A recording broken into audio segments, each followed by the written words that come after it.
Hello, can you hear me now?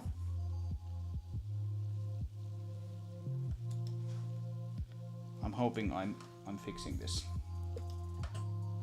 thing. So, let me know if you can hear me in the chat.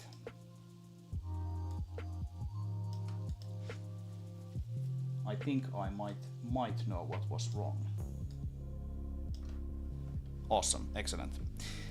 Thanks for letting me know. Yeah, I've been just chatting to myself here for the past 10 minutes or so. But excellent. Good that we are back. Okay. Well, I guess you guys will never know what I said. But basically, I was just I'm trying to remember what I was talking about here. I have this thing called Merlin, which is a particle editor, which is used for most things in the game these days. So, for example, this effect that you can see here behind the car, and this is probably the tool out of all of my recently developed tools which has seen the least love. This was kind of built as a proof of concept, so to speak. But I'm getting to a point now where I actually want to start to implement a lot more effects, and so today's stream is probably going to be about this editor here. But yeah, I was just saying here that I haven't looked at this effect or this system for a while, but trying to remember how this works. So here we're looking at the very placeholder is smoke thingy, which is spawned from the car, and we can see that it starts over here, start repeating something, and what we repeat is we emit a particle, and then the color changes from sort of like a grayish pin to a purple pin, and that means that we are now in the particle domain from just like the overall logic domain. And so this is sort of like the initialization phase for the particle. So every particle runs through this once, and then it stops here in this update particle, and then every frame after that we run this update pin where we can update the thing. And basically what we do is we set a particle scale when we apply a force, and then at some point the particle is going to die, and we can hook something into here if we want to. And so yeah, I hacked that a little bit, so now this looks almost like, I don't know, some sort of bubbles from like a bubbly drink. Looks kind of horrible, to be honest. And that is because I unplugged this one connection here. So let's just undo a bunch of things. All of my selections are being undone here, but we can just do it like this and plug it back in there. So we should get a more sensible scale curve here, where it starts small, it gets bigger, and then it goes away again. And that's how you see those bubbles or those spheres there, sort of vanishing at the end of their lifetime. So that is kind of how this works. One thing that I was thinking of here is that maybe I should enable shadows for those guys. So we have cartoon smoke continues, no shadows. And I actually have one already for a version with shadows. Alright, so now we can see shadows on those. Maybe that's nicer. I don't know. Quite know. Maybe they fit into the scene a little better when they have shadows. Well, maybe we'll keep that on for now.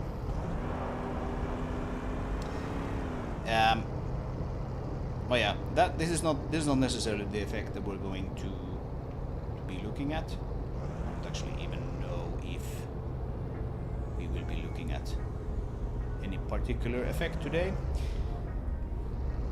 What I was thinking we would do today is actually add some kind of preview to this editor here. If we can do that. So we played around with like the timbre editor, which is my sound editor, quite a bit lately. And so this thing, of course, has like a preview here where you can just preview these sounds directly here in the editor. That's kind of nice. That makes it much easier to actually iterate on these guys. And I was wondering if we could actually just yank the preview for one of these effects out of like this asset browser thing here. So we can just click here and we get a preview window here. Then if we have a particle, I think is it bin particle? It's probably like basis particle actually. Exhaust smoke. Alright. So this is now the old system. This is not a Merlin effect. If we open this in the editor, let's see what happens. Yeah, so this is what the old particle editor looks like. And yeah, it kind of works. It's not as flexible as Merlin, because Merlin with the node graph you can do basically anything. It's almost like a general purpose scripting system in that sense. And so what do we have here? We have color blending, we have opacity, some curves for that stuff, scale, right? So if we move this down, just like yoink it down like this, and then I just need to save this, and this thing should update. Yeah, so now it sort of shrinks there at the end, which it didn't used to do. So that's interesting, I guess. If we save this again, now it stops doing that. And we have some smoke trails. I mean, this only kind of really makes sense if you actually have anything that sort of move it around with. Bullet hits. We have some really bad explosions. And there's some fire. Here's like a very stylized fire.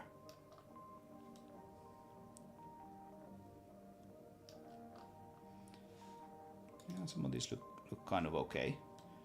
This fire even looks kind of alright from a distance, but then not very nice up close, I guess.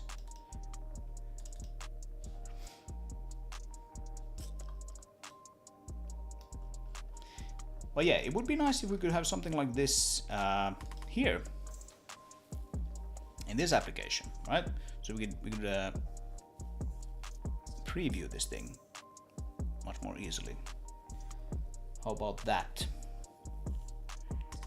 Not sure if we're gonna get that done today, but I might as well start on it.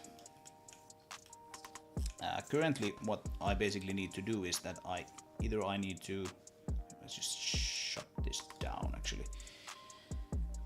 Either I need to actually run the game, just like we did, and you can see that the effects actually hot update into the game, or I need to open the editor and place an effect in the level. I think that would work. And I think it's kind of conceptually it will be sort of the same thing we do in the preview. That is, we will place an instance of one of those effects somewhere, right? But then the preview sort of does it for us without having to actually do that in a level. So we have something called a placed Merlin effect. Yes, placed Merlin effect, and it doesn't really have a visual. It's just sort of sitting there in the air. But now we can, for example, what do we have here? I think we have some tire lateral slip and longitudinal slip. I'm pretty sure I have some. Yeah, we have some other things here as well. BB first test. That's probably a billboard. Yeah, billboard particle renderer. Let's see if we can.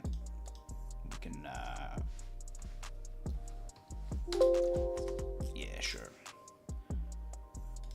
I'm gonna get the path to that thing. Also, okay. I know what I'm doing wrong here. Basically, I need to go into here. Game, particle systems, testing. No, it's not actually that. It's Merlin effects, right? Testing. And then we have, so that's basically the path that I want, right? Yeah, let's copy that. Move this to the side so you can see things a bit better.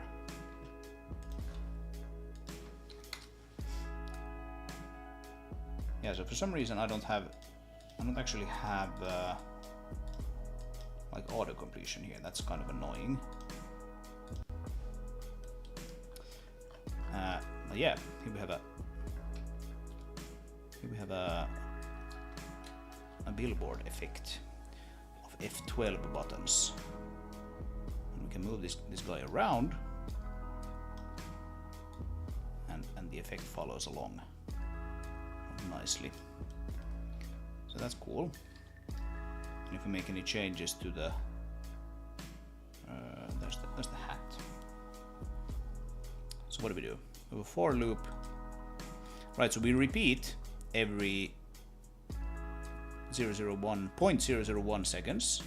So 100 times per, no, what is that? Is that 1,000? It would be 10 times, 100 times, 1,000 times per second. And we run it 6 times because it's like 0 to 5. That seems way too much, actually. By the way, we emit a bunch of particles. We set the velocity and we update it. And so the velocity is like, yeah, it's upwards, and we rotate it within some angle, so that's like radians probably. Right, so if we set that to 20, now it goes higher. Yeah. Or 50. We'll go even higher. Yay. Except the lifetime isn't long enough, so we need to make the lifetime something like 30. And now we should have raining F12 buttons. And we do. Look at that. Isn't that beautiful?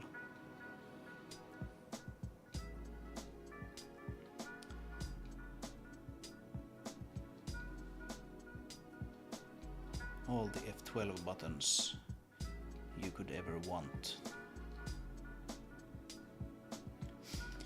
Okay.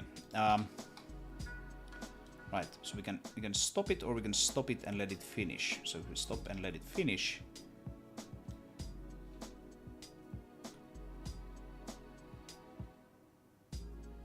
it would just stop emitting, and then we get the remaining ones. Okay. Cool.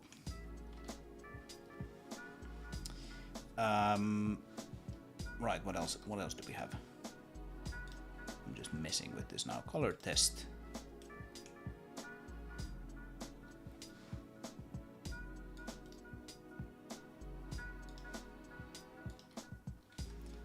Let's try that out and see what we have. Oh, we have the game running in the background. I was thinking that the performance was a little choppy there, but we actually had the game running in the background as well. Oh. Incorrect Merlin data format. Right, so we yeah, we just crashed the whole thing now. We need to re-export this guy. Yeah.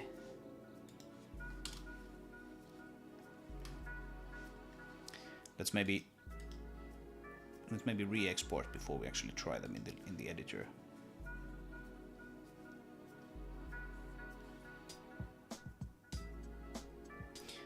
The reason I'm running through all of these effects now, by the way, is that I have done quite a few changes to the node system outside of Merlin, but it's still still affecting Merlin in the sense that now let's try this again. What? Oh, it's using some really old material. That's interesting. What is it actually using? Block out instance color. Ah, interesting. Where's block out instance color? Let's have a look.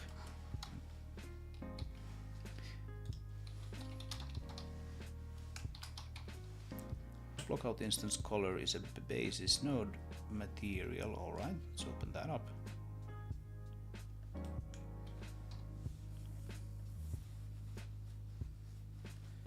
Now we have that exported as well.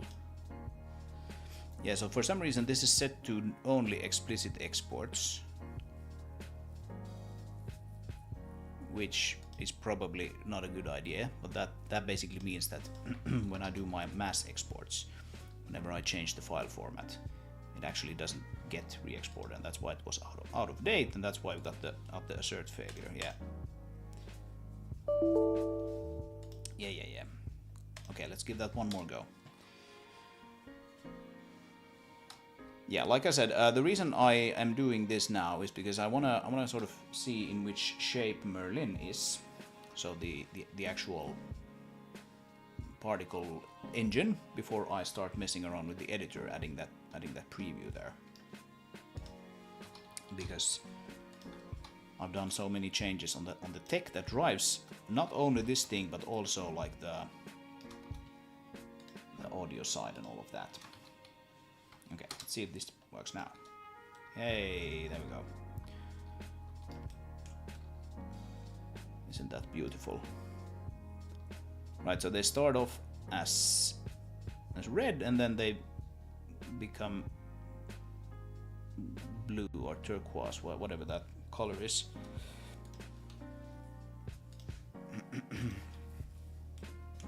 And that can be seen here. So we just emit the particle, set the velocity, and then we blend between those two. Yeah, all right, that's cool. Or I don't know if it's cool, but it is what it is. Cool. Okay, what's the next one then? Direction test, I guess this is. What is this using? It's using block out blue. That's just a standard color, so that should be fine. Or standard material. Let's export this to be sure that it is fine.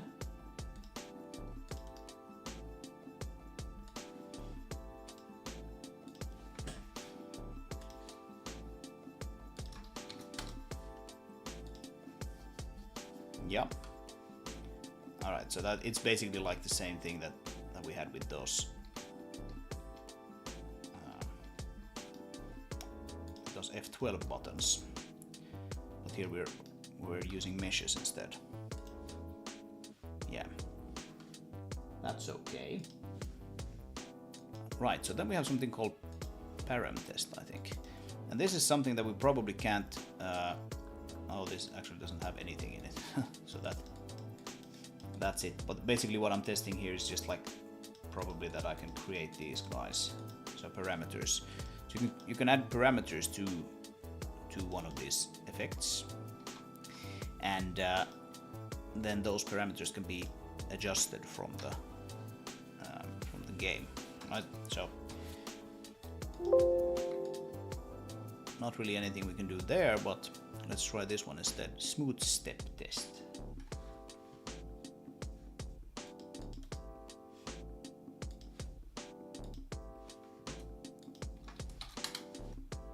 What is this?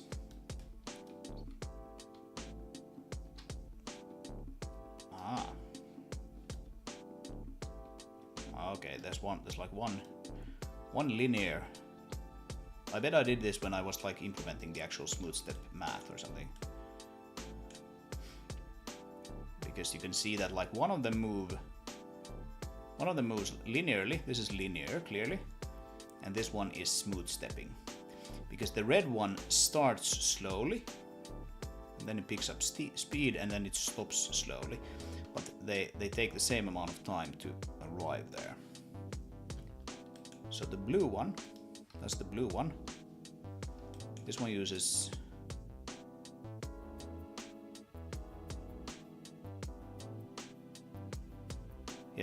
that one uses a lerp, and that one uses a smooth step. Yes. Okay. Cool.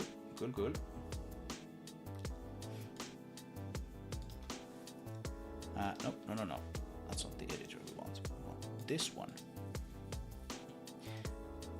We have a bunch of tests. Okay. Block out green should be an okay material to use. I wonder what this does. Test 1. Okay. At least it changed something, so this is probably a very, very old effect. No idea what it does. Okay, it just sprinkles green diamonds.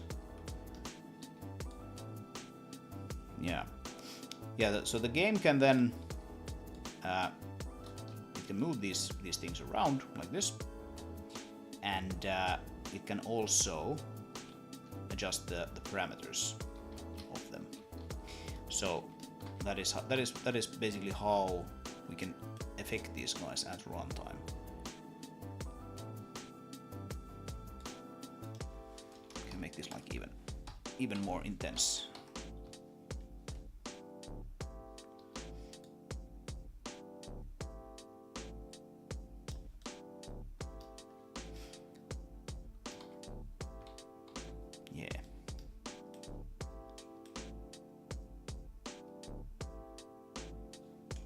Okay, oh, that's interesting.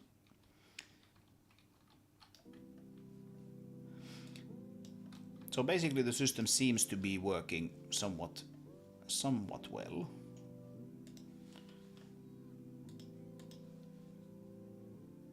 No.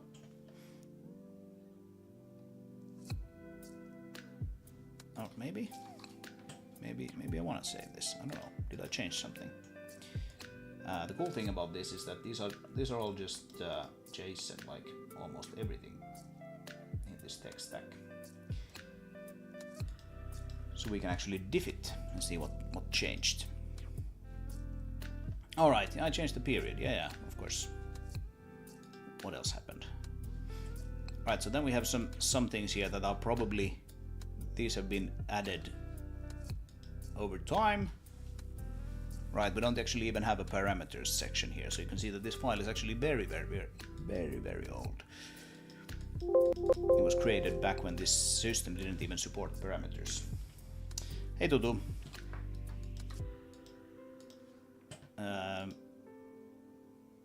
Yeah, probably same probably goes for most of these things. So this one doesn't even actually do anything. It just says hello from Merlin, and then gives you an index. So it says it 10 times apparently. All right then. Let's export that as well, because it probably has the out-of-date particle format anyway. And let's do test 3. What is this? This is a big one.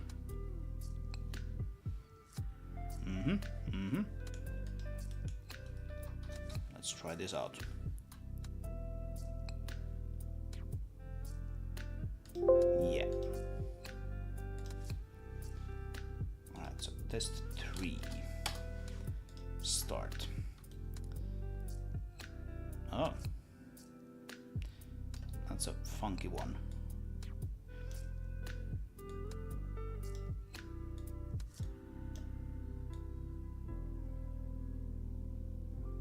Oh, actually it doesn't matter how I rotate this guy. Apparently they're spawned in world space, right? Yeah, so set particle velocity, we don't have it set in local space. So it doesn't matter how I rotate that guy. Cool, okay. What about this one then? Dark gray.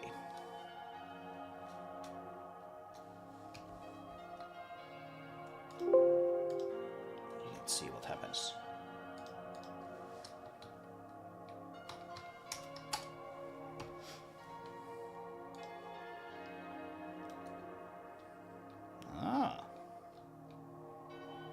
Isn't that interesting?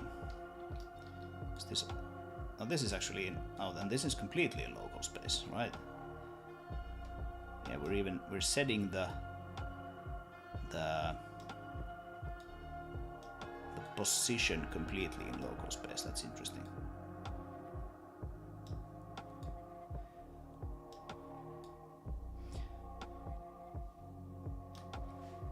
Yeah, you can make all kinds of funky things with this.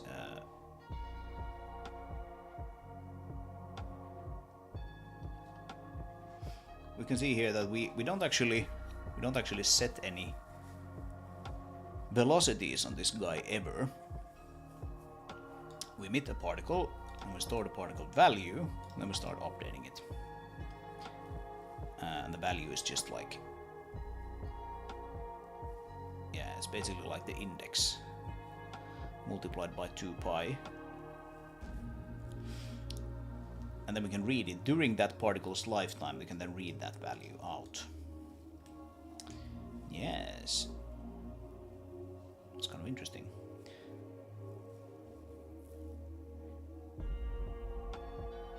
And we can untoggle that, but then they will go like under the ground, probably somewhere near the world origin. So that's not going to look particularly nice, or it's not going to be very simple to see even. But yeah, all right, fair enough. Oh, this is a big one. What do we have here? So we have block out red. I'm just checking these materials to make sure that we don't have any super old ones or weird ones. Yeah, I think I know what this does. I think I posted this on the Zig Gaming Discord channel back when I was developing this whole system.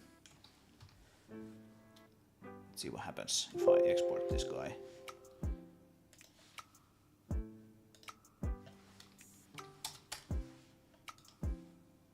Yeah.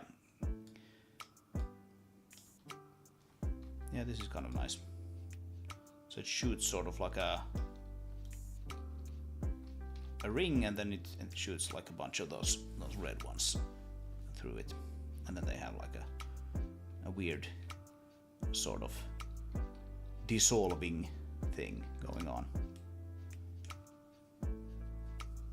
But yeah, the nice thing is that everything seems to work more or less how I expected. So that's cool. So basically the next step would be to then start working on the preview for this. And like I said, we don't necessarily get that working today, but I might as well start doing that. Or well, I know I said that, but I'm not sure if it was before I realized my audio was was not coming through or not.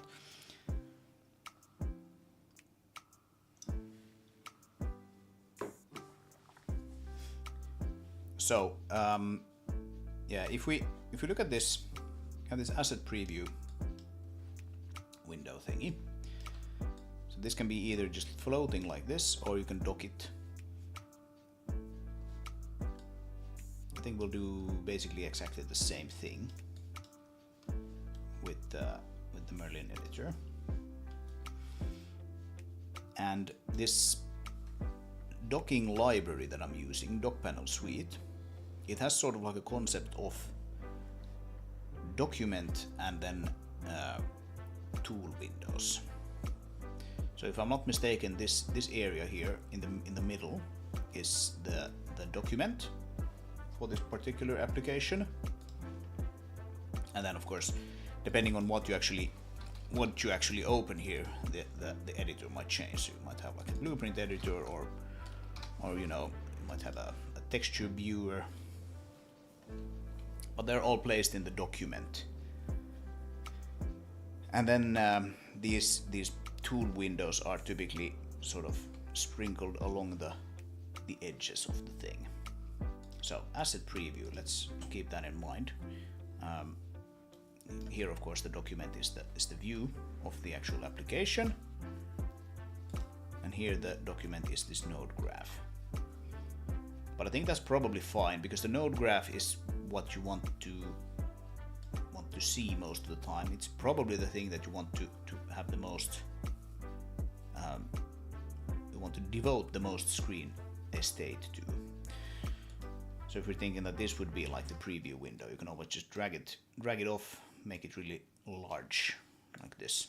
If you want to get a good look of your effect, then you can put it back. So I think that should work pretty alright.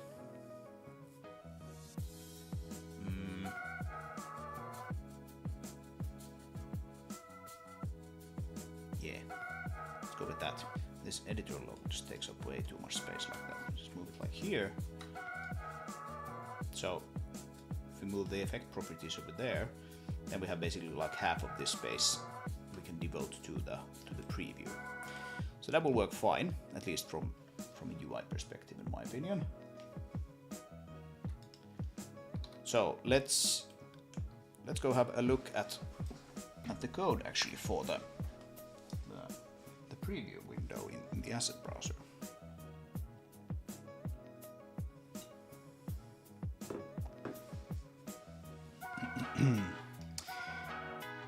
Yes, I don't need to save that.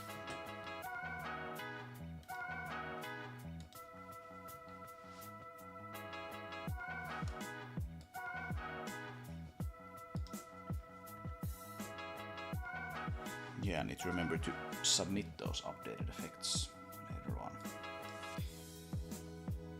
Okay.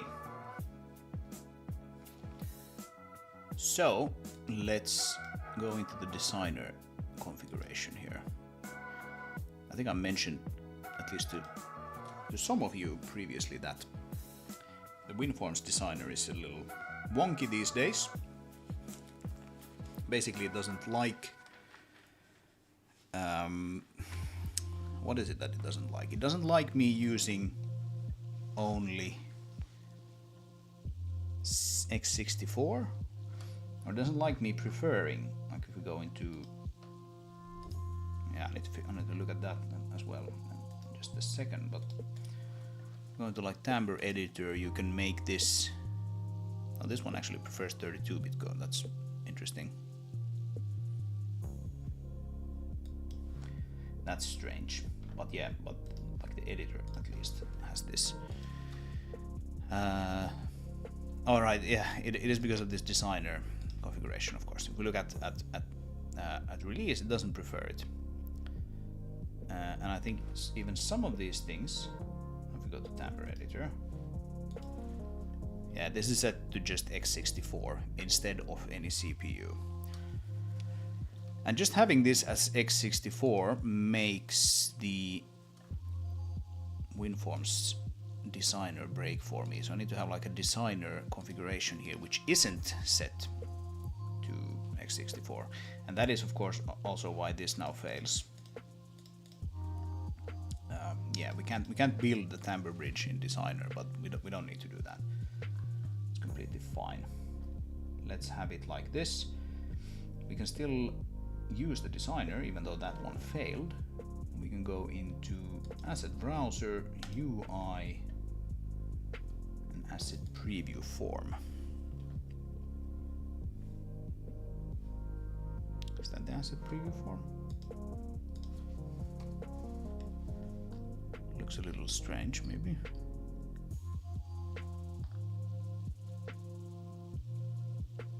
Yeah, maybe it is.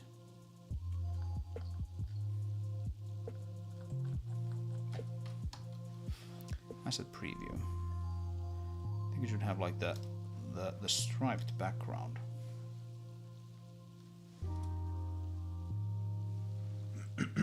Like this thing here, and then that thing at the top. Let's have the thing at the top. It just doesn't show this. Okay. There's something here that I don't remember.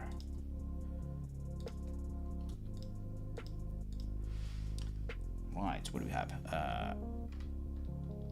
Right, we have just those.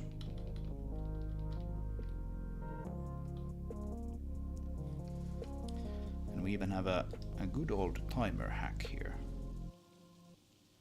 Mouse position send timer.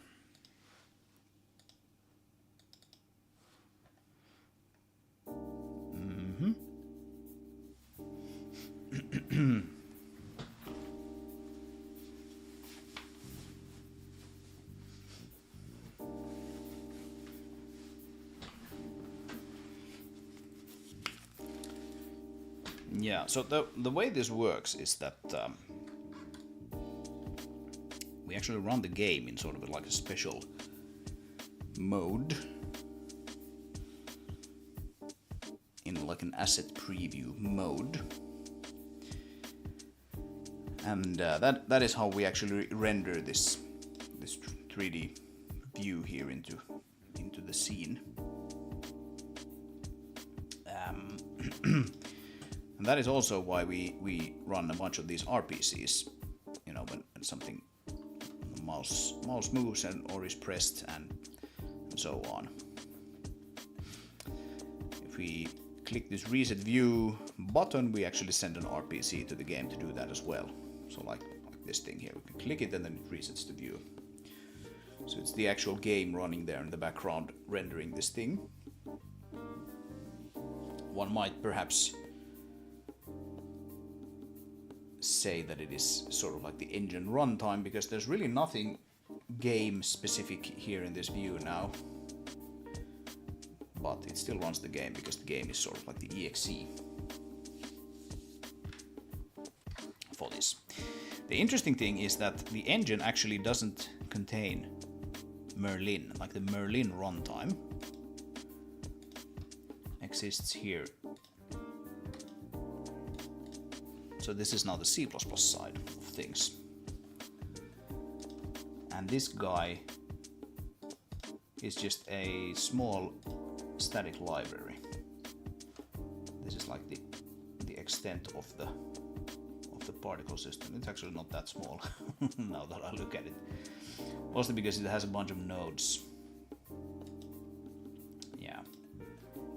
Yeah, we have all of the particle specific nodes here. End node, what is that? Right, it just ends the thing. It's weird. Why would you have that in like a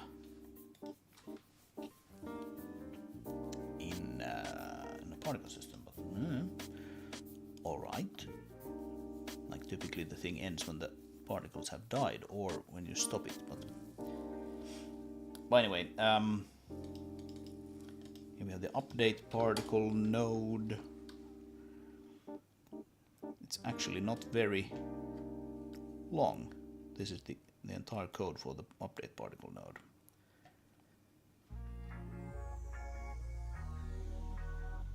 But yeah, essentially like the only thing it does is that we have one of those guys here. I closed it already.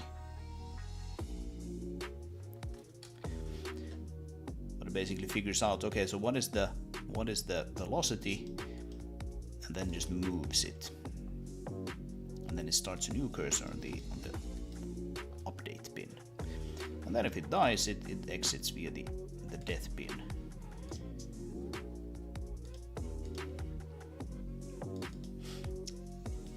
Yeah, so it's that guy. This guy is kind of like the center of this whole system. So it runs just this update pin continuously every update, and it moves the particle if we have set some velocity, like here for example. Yeah. All right. But anyway, the interesting thing about this whole setup is the fact that Merlin is actually not part of the core engine. Merlin is part of the game, or it is linked into the game as a static library, which means that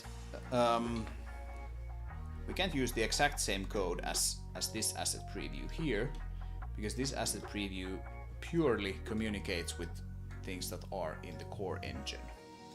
That makes sense.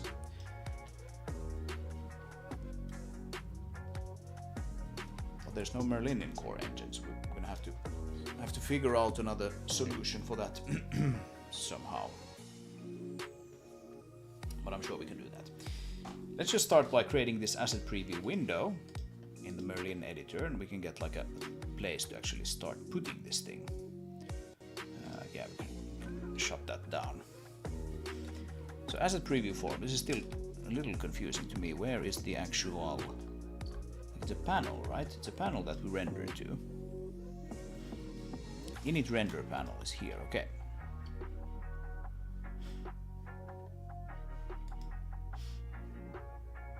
Huh. So I actually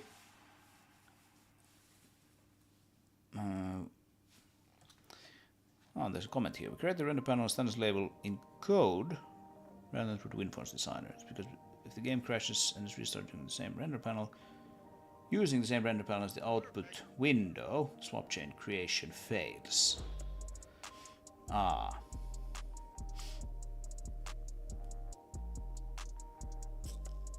Yeah, okay. Yeah, see, this is what I was confused about, because if you look at the basis editor, this one also has like an editor view form, which looks like this, and this is kind of what I was expecting that window to look like.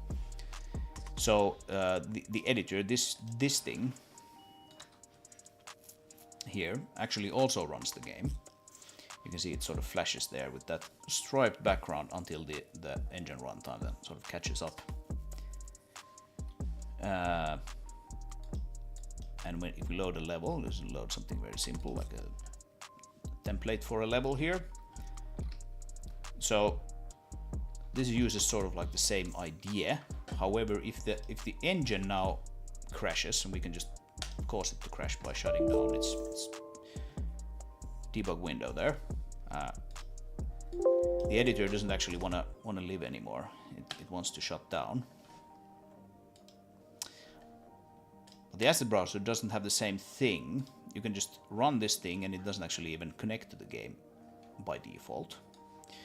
So now we have it running, and if we now shut down the game in the background, this thing will just like tell us that the connection was lost. And it seems like I had a problem when making this where like I couldn't reconnect anymore. Like now if I click that, it connects again. It seems like that only works if you actually create it via code, so that you can make a completely new render panel, right? Something like that. That's interesting. This is probably like 3 or 4 years old code we're looking at, so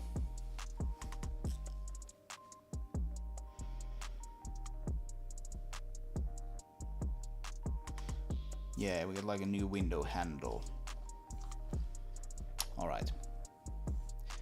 All right, and I think most of this stuff is actually things that we'll want in Merlin as well, because we want to be able to rotate the camera just like we do in the asset browser and all of that. So that's pretty nice. Doesn't seem to be like a whole lot of things here that we can't bring over. However, we don't have an asset browser app. And in particular, we don't have this is connected to game, right? Game connection.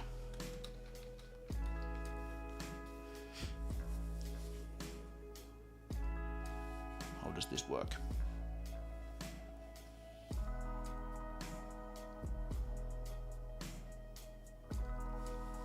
Yeah, connect to game.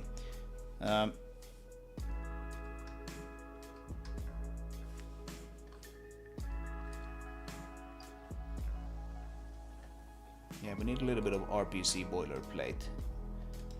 We need to move over this stuff to Merlin as well. Because we're actually talking like to a completely different instance or a completely different process, right? Then we have the actual, this is like the RPC boilerplate. That's why it's called the region is called RPC boilerplate.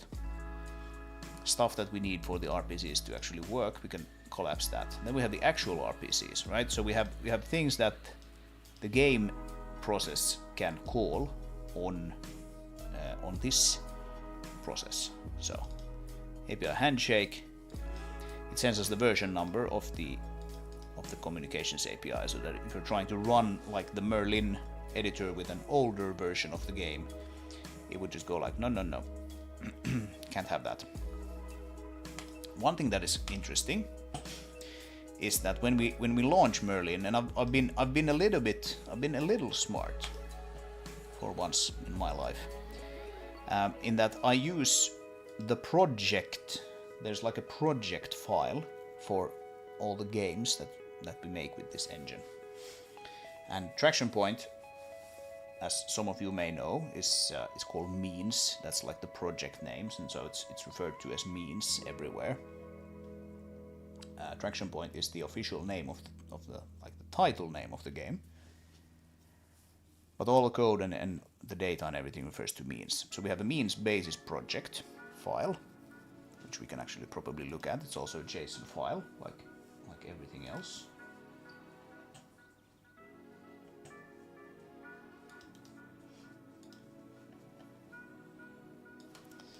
So it's right here. And if we format this a bit nicer, we can see some things that this thing knows. Knows the work folder root, so it knows basically where the source data is for the game. It also knows the game executable path. And this is interesting because this means that we can use this information here in the project to actually run the game for the preview. And it knows the editor connection port, knows the asset browser connection port. So we will essentially need like a Merlin preview connection port. That's a UDP port number that we can use, and then we need some sort of server on the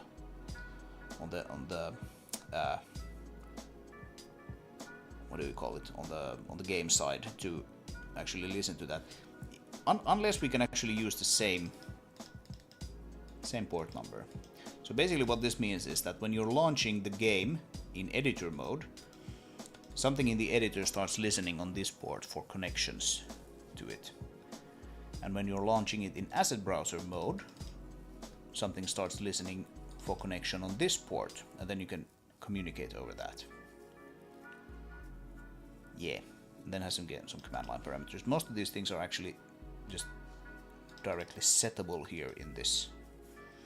So as you can see, editor and asset browser. Maybe we can use the same asset browser manager for Merlin. There's not going to be like a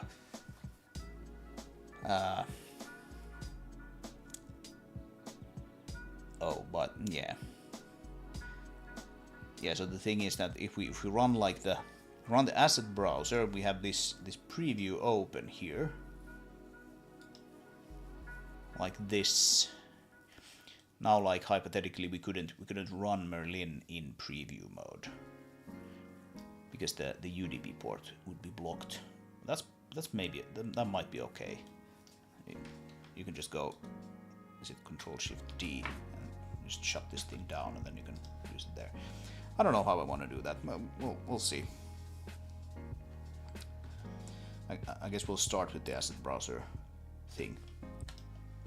Nah, we don't need that. Anyway, that's how it works, and this actually doesn't have that many things that the game can call. It does the handshake, and if the version doesn't match, then it tells the user about it and then disconnects from the game. The other thing is that when the engine has been started up and fully initialized, we can then This is probably an event. Excuse me. Yeah, it's an event which we can then register or hook things to, so that when the engine has been fully initialized, we can start doing things. Yeah, that's fine. And then we can flush the UI state to the engine, right? So if you have like, if this game is or if this previews is not on, and we start like messing with these things here. Oh, no, that's not good. Yeah, we should probably fix that. So. Yeah, we get an exception here that the editor client is not connected to the game. We try to actually mess with these things, but these things are actually then stored, saved. And so when we eventually start the game, we need this state here to match what is actually shown in the game. Okay. Okay. And then, yeah, the game can tell the asset browser to show or hide the mouse cursor. Which I guess is probably like if you right click and hold, then we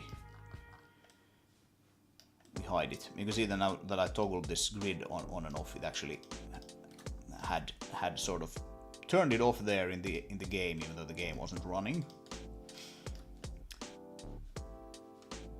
But yeah, that's stupid. We should fix this thing. It's not a good thing to have. Right. Okay. And then if we go look at the game connection, I think this is probably somewhere else nowadays. The actual game connection class, that is. Right, so it can be found in Basis Tools netlib. And so this guy probably launches the game with some special parameter. Does it not? Yeah, app mode. Run game process. App mode. On the app mode, it just passed to it, okay? Okay.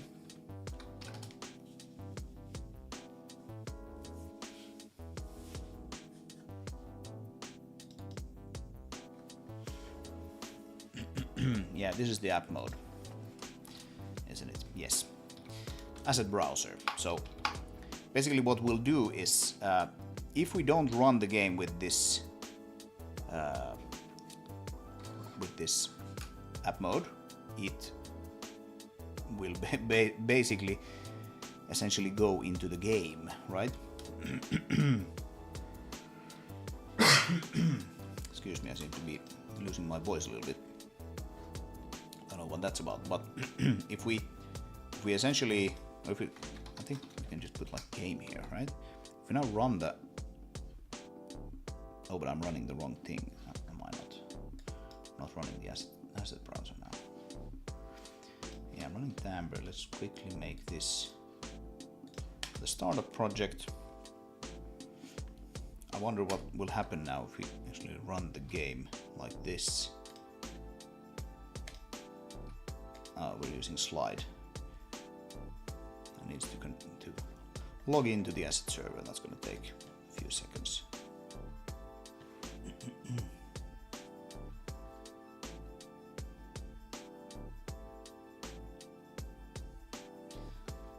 But like, at least in theory, you should be able to like just play the game here in the preview window, right?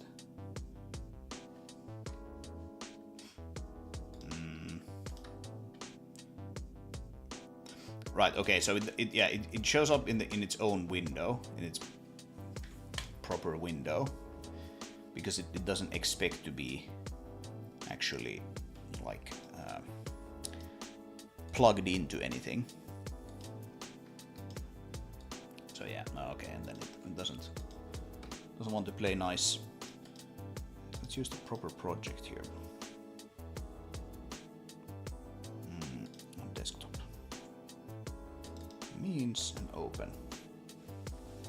But basically now if we click this, it just launches the game normally. And so we need that app mode to tell it to no, don't go into the main menu. Instead go into the asset browser mode. And then we basically just need the asset browser mode to be able to not just show blueprints and the old style particles like we have been able to do so far, like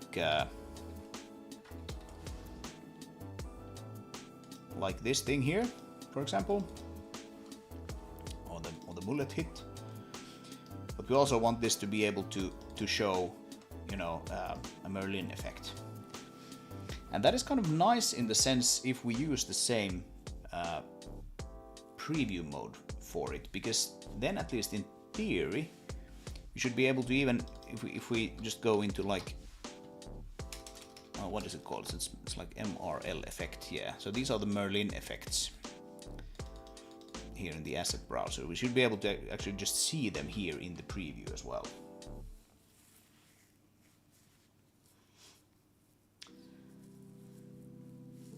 Do you dock the parent window into the preview panel or use the panel handle to be the source of the swap chain business? Yeah, it is passed to the actual swap chain creation, if I can remember correctly. Well, it's not actually the swap chain. It is essentially when you're creating a DirectX window. Or I guess it is for the swap chain, yes, but basically it wants a window handle, and so the panel handle is used as the window handle. At least that's how I remember it being. Let's have a look here. There's something called editor render window, probably.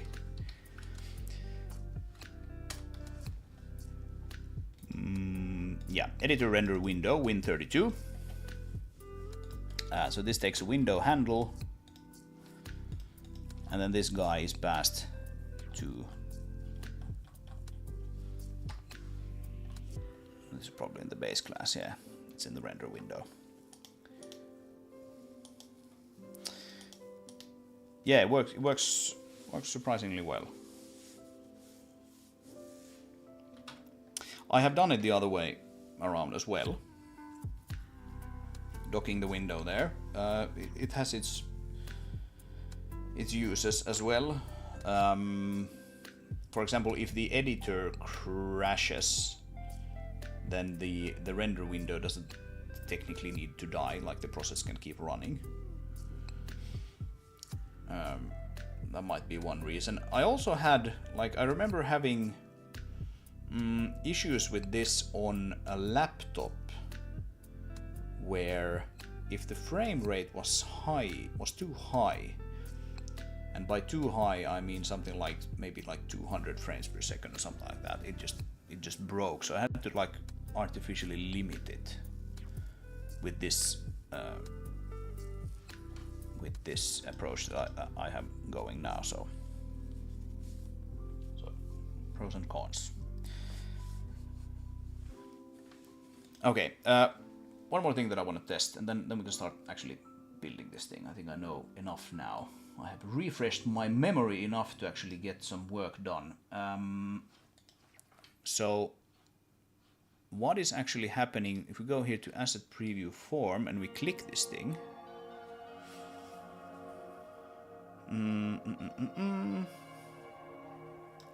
Right, so it does the status panel, which says click to connect to game, and this thing has a click handler.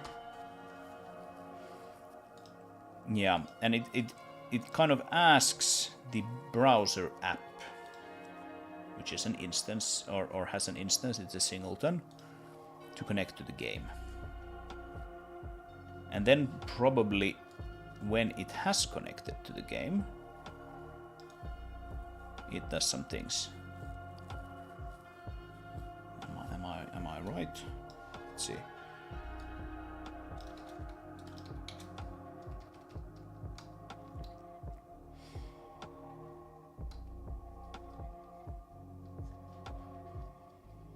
Yeah, apparently it doesn't really care about that.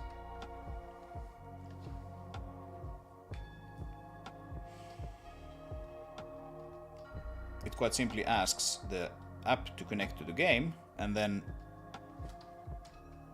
once it has connected to the game, then the app is the one that goes like, okay, so now you can flush the UI state. So we had this flush UI state to engine here. This is probably available in several. Yeah, we can see it's in the asset browser, and it's also in the basis editor, which just so happens to be the two applications that use this sort of setup where you have like a browser which then runs the game in some special mode. What about this engine fully initialized business then? It is of course entirely possible that we quite simply don't use it for anything. Ah, here we actually do. So blueprint editor control. Ah, okay, yeah. This guy probably sends the data to the game. Yeah. So I bet this preview game object type is called in like a couple of places. Yes. So when the selected items change, when we save the file, and when the engine is fully initialized, right? So if you do something like open like a blueprint, you do like vehicle, and you select the mother vehicle here. Now, of course, it doesn't show anything here because it's not started yet, but if you click this, then it will basically call this thing here, the item name, and then it will preview the thing here. And also if we switch to another vehicle, it will send like, okay, so now show this thing then instead. And I don't actually know how that works.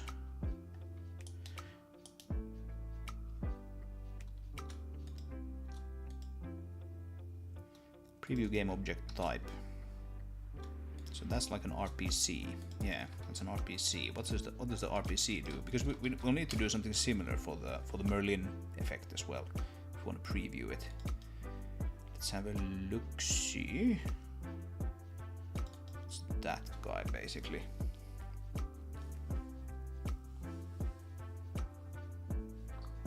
Yeah, okay. So it just expects you to have saved the thing to disk to be able to preview it. Yeah. Yeah, okay, that's why the saving is there also as one of the places which calls this. Right? So it's in there, and it's in selected items changed, and it's in save file. Yeah. You know, so if we make some change to this, like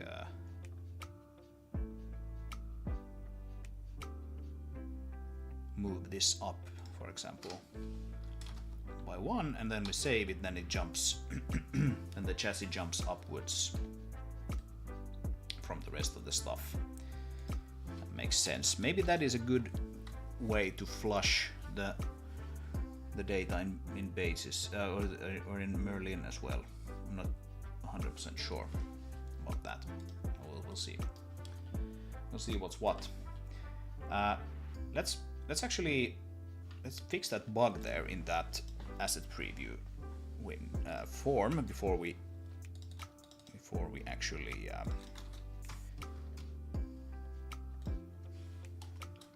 copy this over, because that's a silly bug.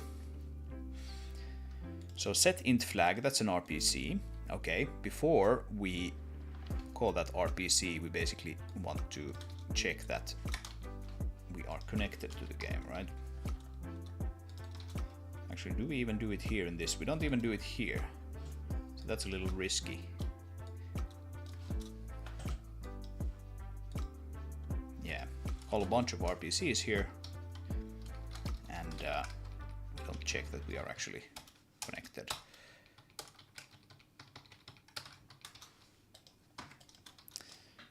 So let's early out if we're not. And then do the same thing for these other things.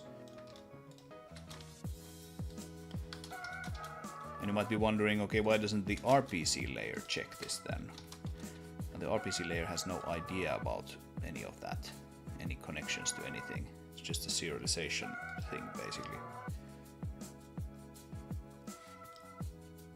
Yeah. Int flag, they're all int flags.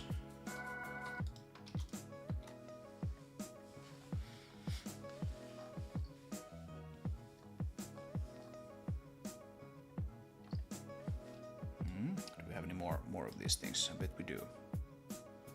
More RPCs. That one is actually checking.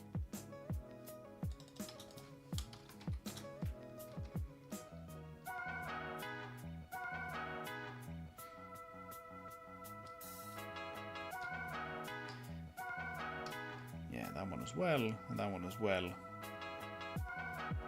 Okay, but that should be alright. Alright, so now if we don't connect to the game, we can just set this thing here, like toggle it on and off. So now we have the render physics shapes, but we don't have render grid. Now if we start the preview, we should just get a gray screen. Now we can toggle the grid on and off. And now if we go into a blueprint, that thing is also synced. Okay, that's good. Alright.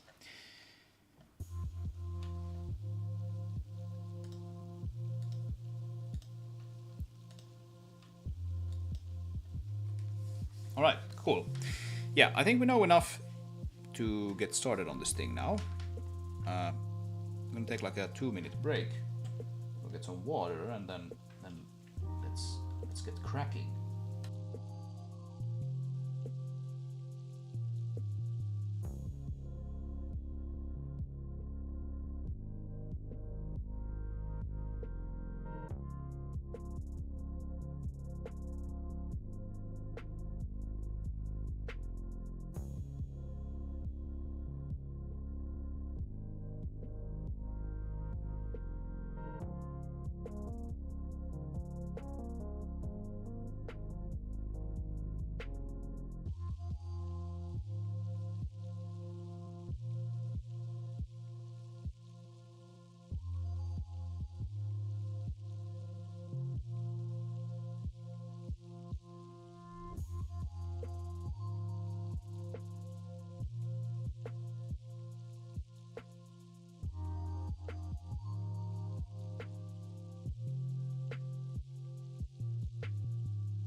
All right, all right. I actually realized something while I was away. Oh, hi Super YT, Super YouTube. I'm making a game. I'll quickly show it.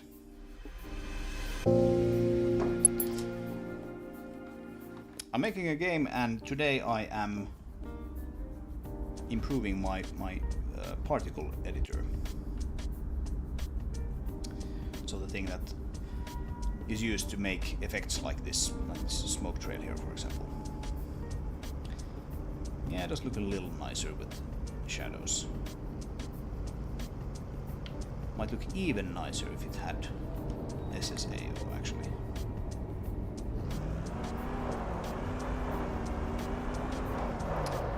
Yeah. So yeah, I'm making this kind of game. But that's not exactly what we're working on today. So I realized one thing while I was away, and that's the fact that to actually, you know, let's just open something here. To actually try out one of these things, you have to build the effect here. Press F7. The first time around it will ask you where you want to actually build it. You can work with just one of these work files and then export them to the same file which it suggests here by default. Well, it's not the same file, it has like a MRL effect and then exports to a bin MRL effect. But it suggests the same name, and then after that it won't. You can just iterate on this guy and press F7, and you can see down here that it built the effect, right? And if we do something very weird, then that building of the effect might fail. And so I think actually where we will send the data to the preview is going to happen as part of that building of the thing. No, we don't need to save that.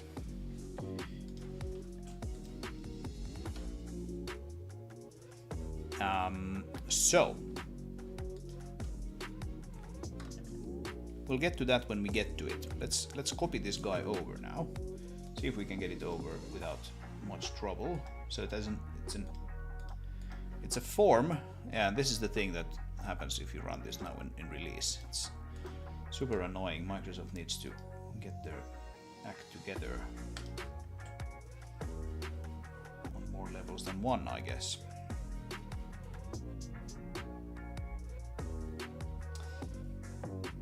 But yeah, so it's one of these guys, and it has some like icons and things like this. I think we'll keep all of these probably around. I don't know, what was that?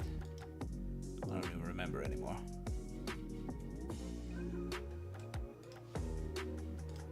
What is that lightning bolt there? Auto load preview of selected asset. Oh, okay. Yeah, some of these things might not be relevant to Merlin, but we'll still bring them over like this. This is like pausing the rendering, suspend the rendering when inactive, that's good. Render grid, yeah, we'll most likely want to have a render grid. I don't think we'll have any physics shapes necessarily in Merlin, at least for a little while. Would be nice to have them, but I currently don't have any physics as part of these particles, so it is what it is. Anyway, let's copy this guy, just copy and paste it into the Merlin editor, and then everything's gonna break. Alright. So the first thing that's gonna break is that we don't have this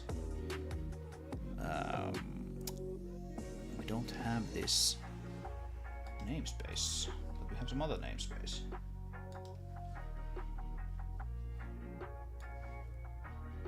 We have Merlin editor.ui.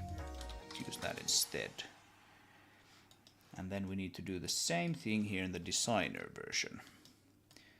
Yeah, again some slight nastiness with WinForms. That should be fine.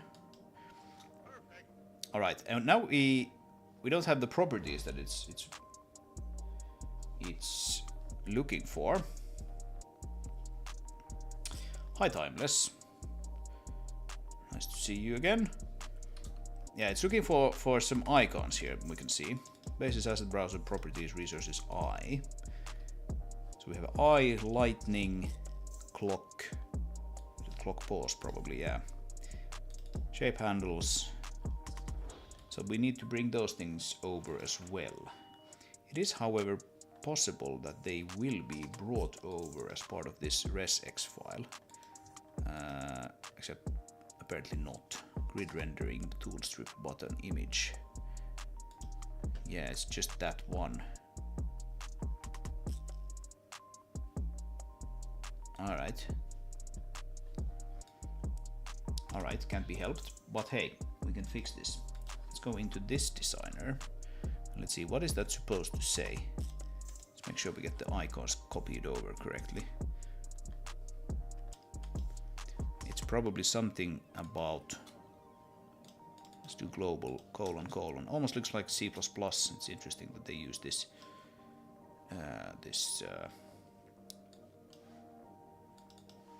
convention for these resources. Huh? Don't have it there.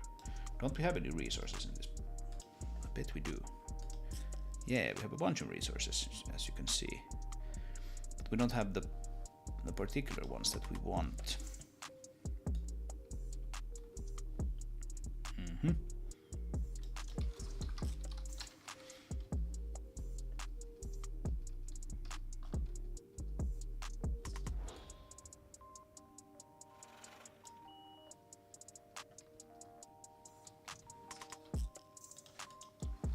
Okay, let's look for global : in this particular project. All right, here we go.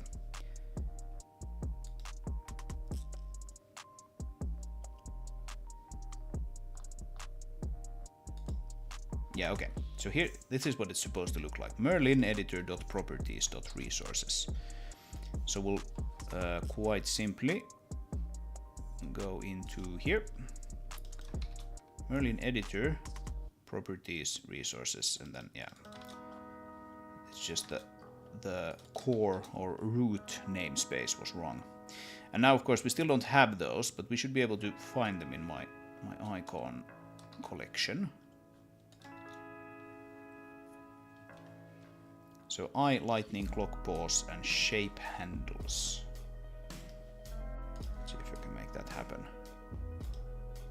Oh, no, not like that. I need to add existing file.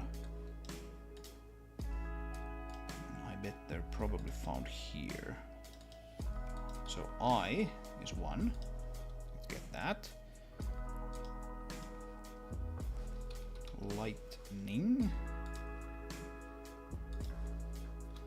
That's the lightning one. Then we had clock pause.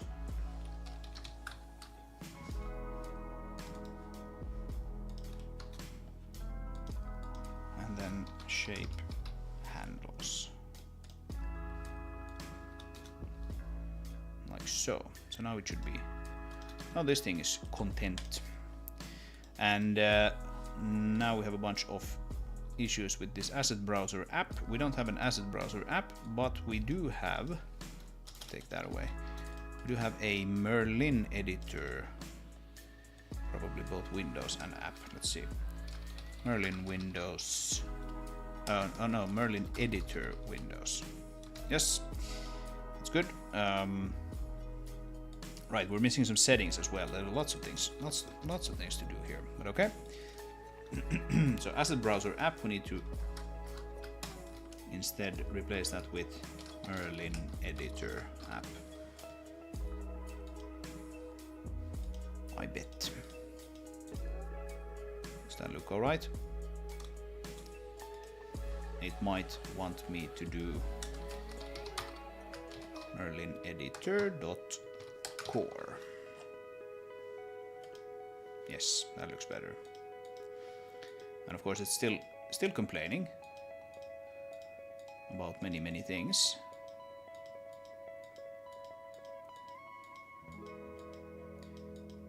But we should be able to figure this stuff out pretty easily. basically just need to bring, oh, stripe tile, we still need that. Where's that stripe tile texture found? I want to get these resources brought over so that,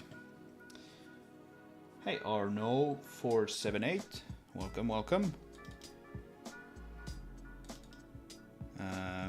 Yeah, stripe tile is right there, so let's get that as well, and it's just part of the properties.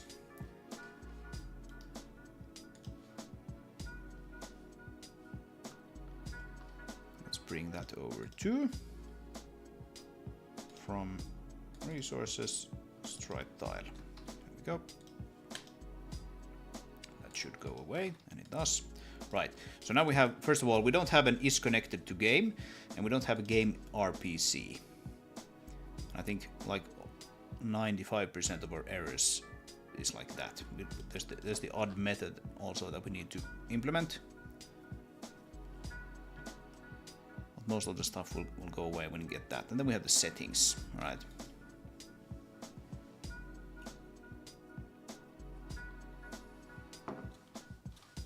Yeah, so the settings are things that you can change, and then like back in the day we used to use like the registry, Windows registry, to save all kinds of like window positions and stuff like that. That's not really how you do it anymore, or you can do it if you want to, but the easiest is just to use the settings system that Microsoft has gracefully provided us with. Settings, like so. And so the ones that this window needs is, let's see, autoload asset previews, it's that one. Suspend, render grid, render physics shapes. Yeah.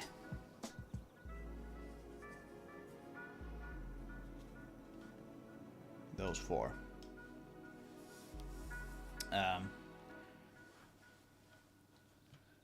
Of course, I don't know if I really need that render physics shapes, because I don't really have any physics shapes here to speak of, but let's bring it over, just make sure we can actually just get this window up and running in this app. So true, true, true, false.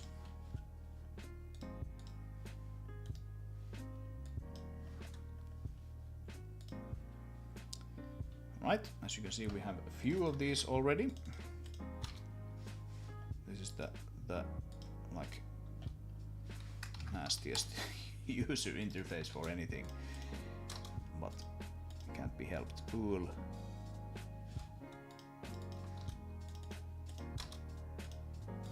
Bool, and then the last one is also bool. Right, and it was true, true, true, false.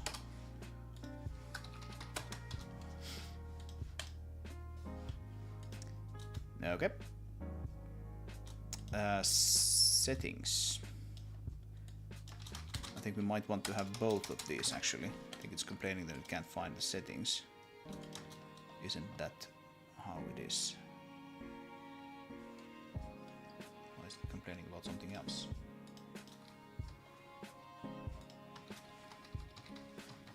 We have settings here as well. So Merlin editor .properties .settings, right? Okay. Okay, so we want to actually have properties like so. Yeah, now this goes away. Okay, cool. Right, so we have connect to game. We probably have disconnect from game as well.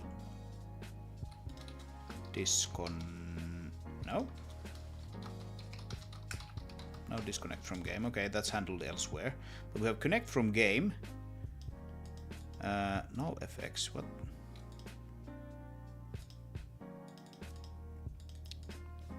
Where's that coming from? Let's have a look. Asset preview form in asset browser. Where's null FX coming from? There we go, null FX. Namespace null FX. What?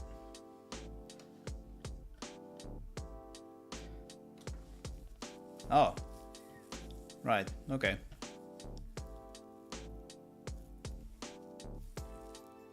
Okay.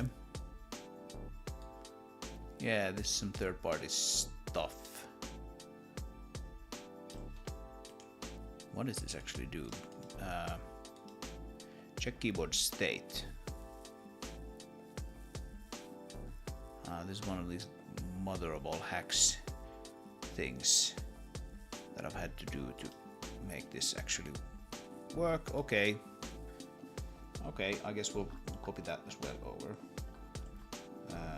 Yeah, external get key state.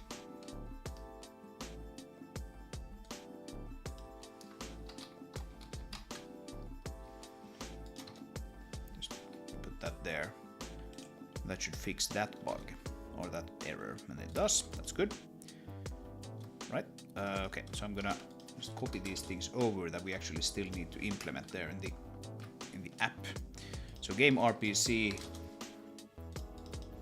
that will be interesting because that's actually a generated piece of code, and it's generated for the asset browser rather than Merlin. So asset browser int flag. Okay. Also something that we need to figure out. Right, okay, it's the same, it's these same flags here. Yeah, okay.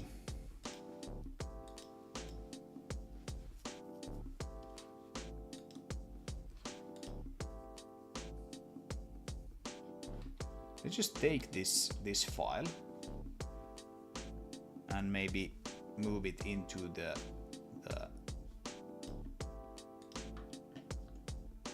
what was it called? Basis tools netlib.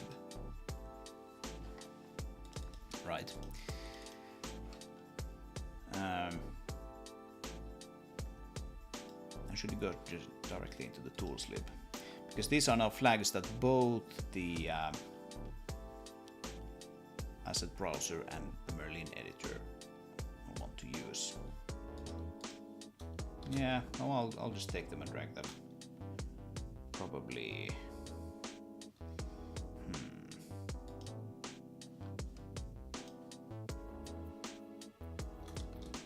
Maybe there. And we'll call this like tool flags. And that can be just basis. Asset browser int flag, asset browser float flag. Yeah, we don't have any float flags. So these flags are used to quite simply remove that. They're used to quite simply send information over the network. This now needs to be basis dot. Is it not? Is it not basis dot?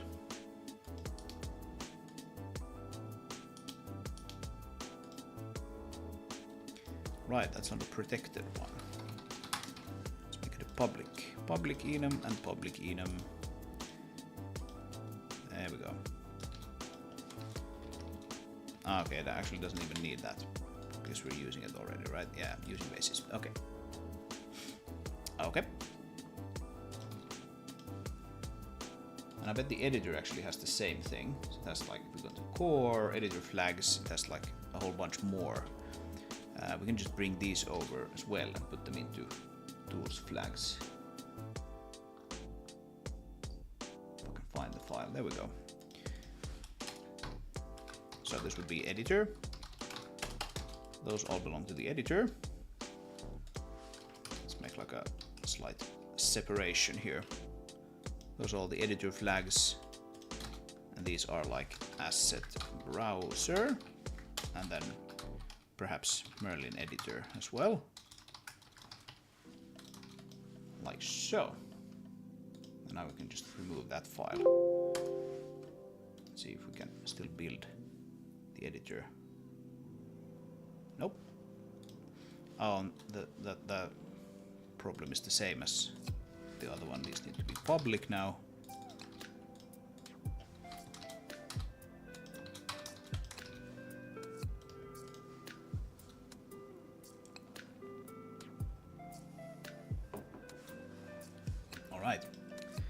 Here we go.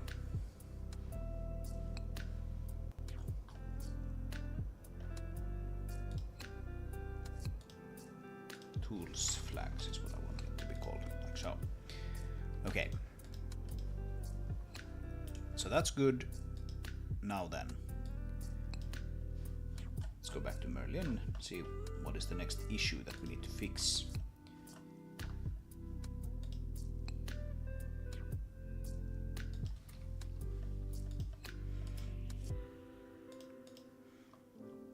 Yeah, I think we're down now to the is connected to game RPC and that one method which is called connect to game.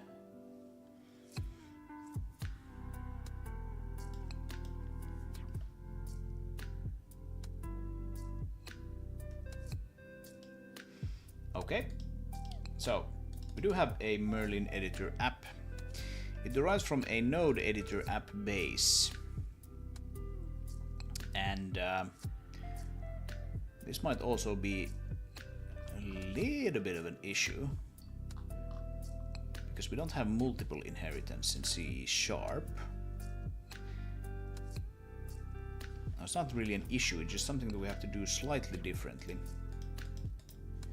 Because like Merlin, this application here, it behaves and looks very much like, for example, Nemo. As you can see, they look almost exactly the same, and they are both node editor or node graph based tools, like this. And so basically what I've done is that I've abstracted away a bunch of things that both of these guys need to do into a node editor app base. And so this handles, for example, all the commands, undo, redo, ninja run command, yeah. Yeah, it's not super large, as you can see. What's up, the one who has walnuts? What's going on? Anyway, so yeah, this Merlin editor app derives from this app base. And that's fine. However, the place we actually want to move those things out of, or not out of, but want to copy them from this asset browser. Asset browser app here derived from network node. Oh, but network node is an interface. Okay, so there actually won't be any issue. Yeah, there's no multiple inheritance in C#. However, you can derive from a class and implement an interface. Okay, so that actually shouldn't be an issue. It should be completely fine. And we needed to implement the network node if we want the Merlin app to handle those RPC things just like this guy is doing. So that's fine. So the first question is, does this application even reference that network library? Probably not. Like this guy is found in Basis Tools netlib. And Basis Tools netlib is here in the references in the Basis Asset Browser, but it's probably not in the references for Merlin editor. No. We have toolslib and tools UI-lib. So we need to actually reference it here as well. Netlib. That just makes it so that we can actually connect to the network with this application. And if you're wondering what we're doing with networking, it is one way of communicating with another process, which the game is in this case. And yeah, the network lib also contains like the game connection that we looked at previously. This is a reasonably, that's not super large or super complicated, but it's complicated and large enough that it's nice to have it abstracted away. It basically starts up the game in the mode that we want. It connects to it with the network connection, and then it runs that network connection in a background thread and like marshals the data back and forth. So it's pretty nice to use the same thing for all of these apps. Yeah, I still have one here in the basis monitor. I remember there was one tool that I couldn't use. This has basically its own version of it for some random reason. All right, now then, let's do asset browser app. Actually, let's close all but this first of all, like so. And now we can do asset browser app. We'll move it off to the side. So this guy now needs to implement network node as well. And now it will be unhappy with us because we don't actually implement network node. So to implement network node, we need to basically do this. I think. Send network message, add RPC listener, remove RPC listener. Very simple. And then we also have an on RPC received.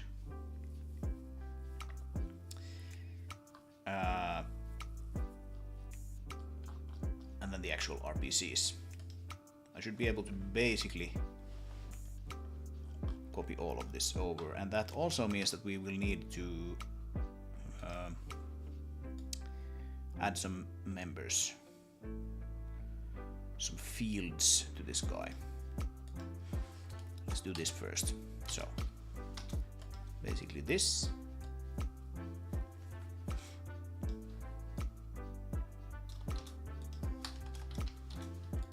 Yep, you can see it expects us to have a game connection, which we don't have currently.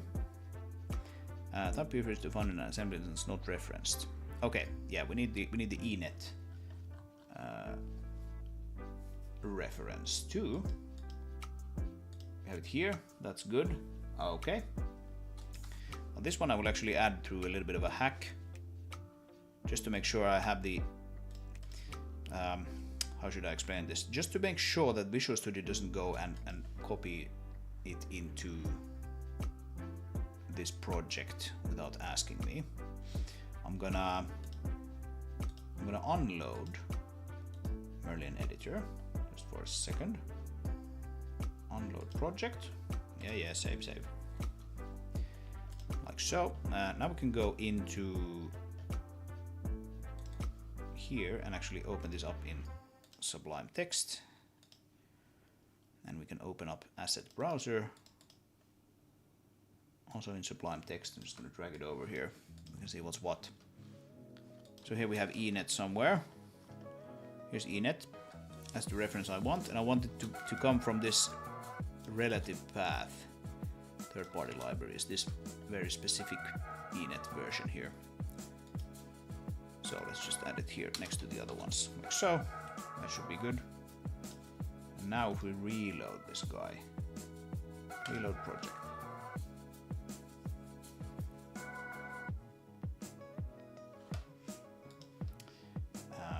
Now we should have enet, which we do. It's good, and it should no longer complain about that one error. Nope, that's good. It still complains about us not having a game connection, but that's to be expected. That's not a problem.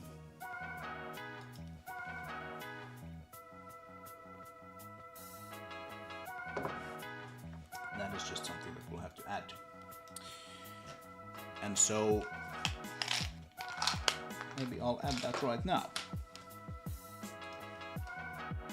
In fact,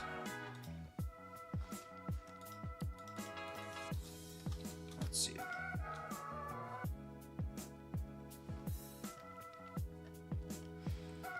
Right, so yeah, cursor visible.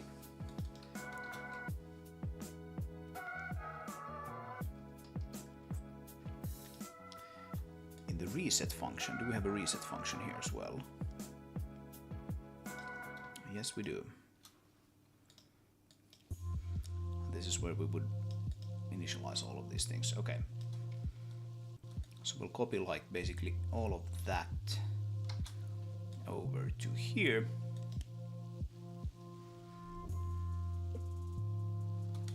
Yep.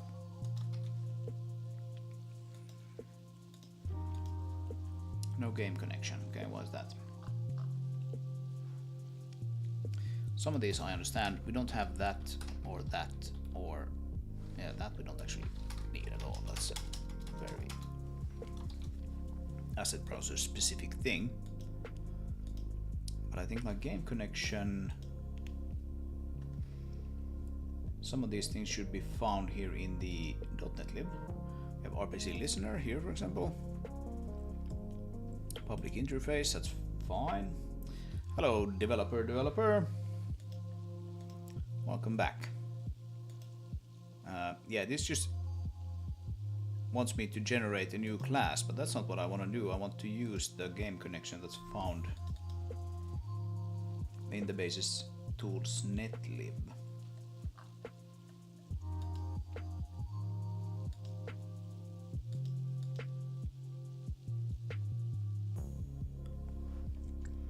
Could this be because I am running in designer mode? I wonder. Maybe not.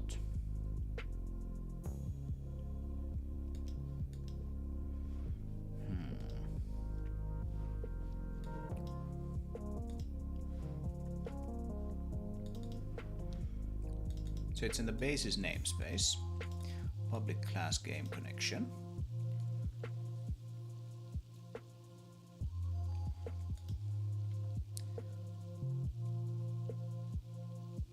That should be all right.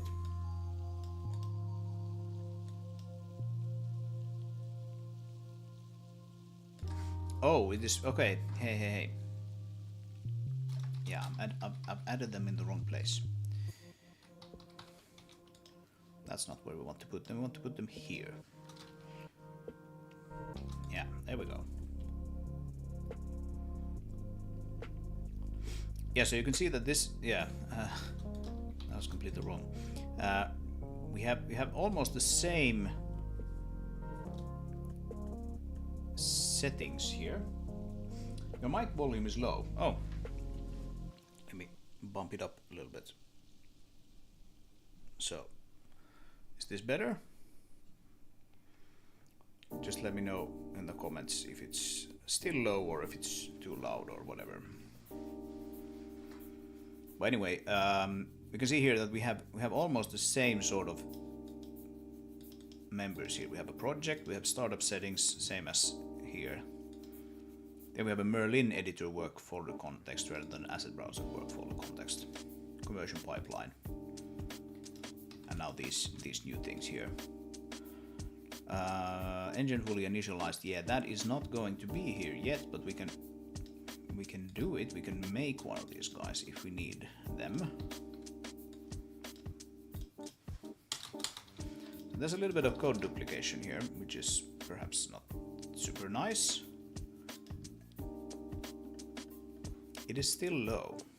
That's interesting. I'm seeing quite nice levels here in OBS. Let me bump it up some more. So is that better? I don't want to blow your ears out by making it too loud.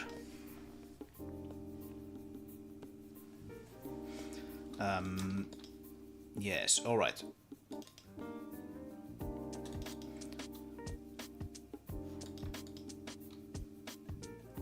Okay, so what we're doing here in the asset browser is actually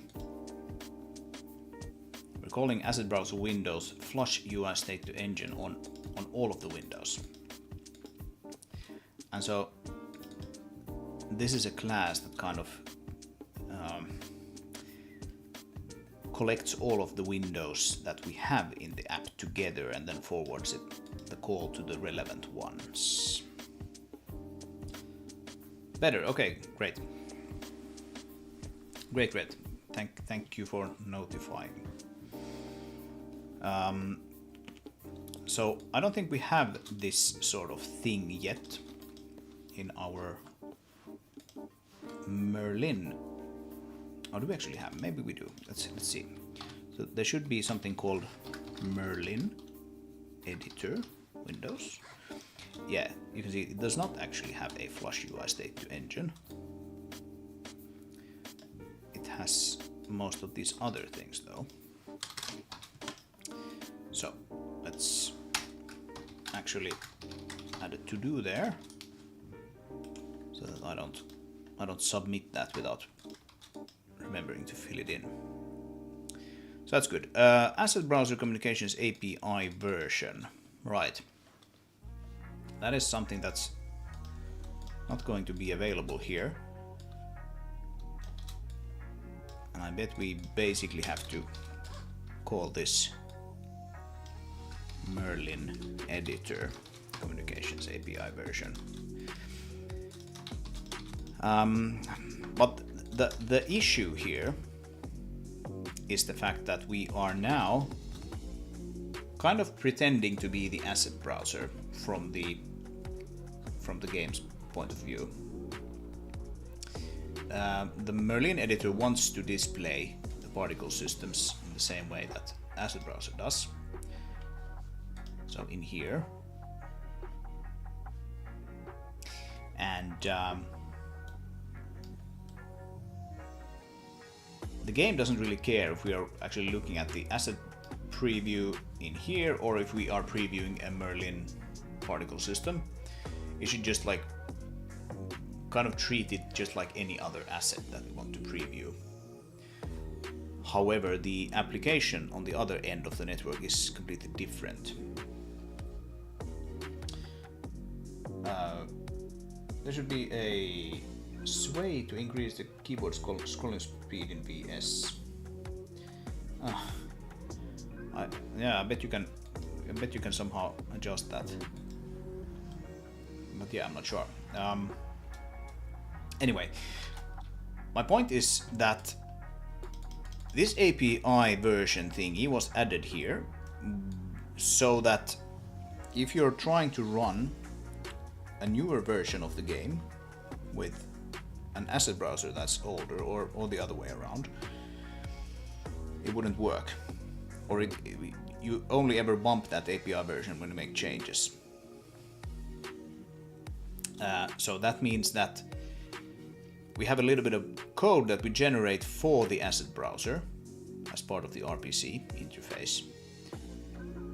And I'm kind of just thinking that I will sort of just hijack those files here in the Merlin editor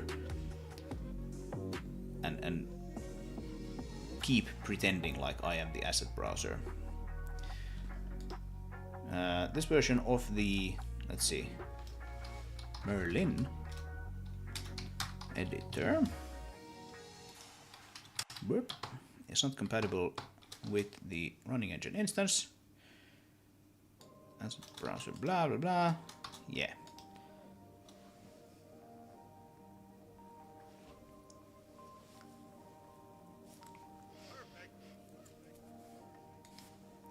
Something like that. And then let's see, where's the same thing here? API handshake, it's the first one, right? Disconnect from game. So yeah, we'll need to have this thing and we'll need to have that thing. Yes. We need to have those two. And then that's the preview game object type. Maybe we'll need to have something, actually preview particle system. This is probably like the closest thing to what we will actually preview in Merlin. Maybe we can even use the same RPC, because this basically just gives it particle system resource path. Yeah. So this is the exact path that the exact same kind of path that we get when we convert one of the Merlin particle systems. So it should actually be all right to use the same one, I guess. So let's copy these two guys.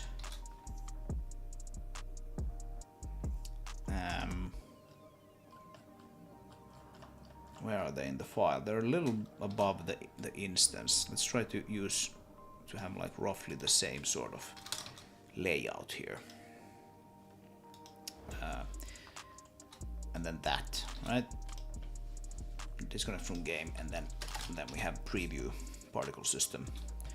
That should be fine. Asset browser windows, these will all be Merlin editor windows.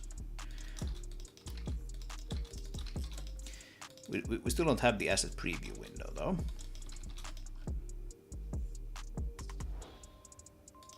Is asset server running? Oh. Yeah, that is probably good to have there as well.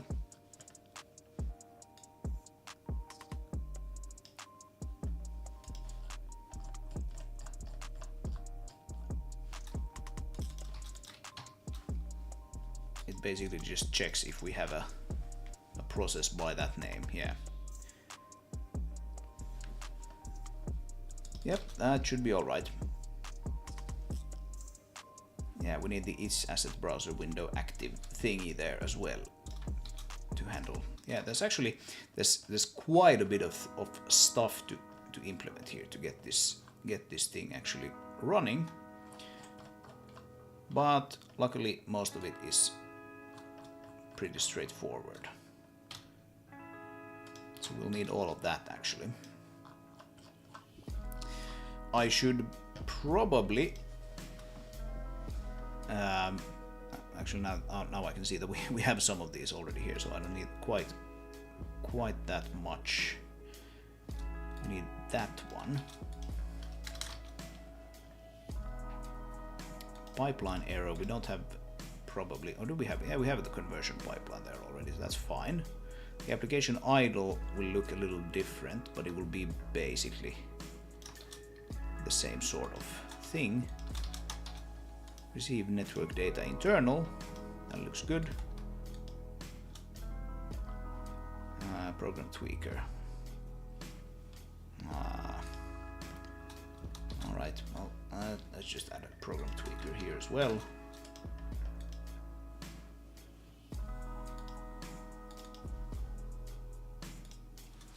And that should be Merlin editor.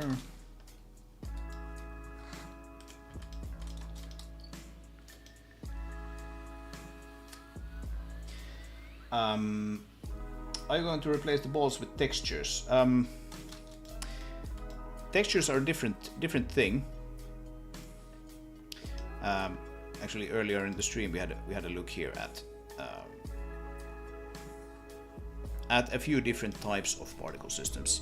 See, now I have to go into the editor to show you this. This is what I'm trying to sort of get away from by adding this preview to the actual Merlin editor. But like if we have, you know, let's add a placed Merlin effect here. Should probably have a placement offset so that it's not placed like on the ground, but rather a little above the ground. Still have the other one there. All right, never mind. So if we have, you know, we have a like test 5, for example, we have this guy. This guy uses mesh particles.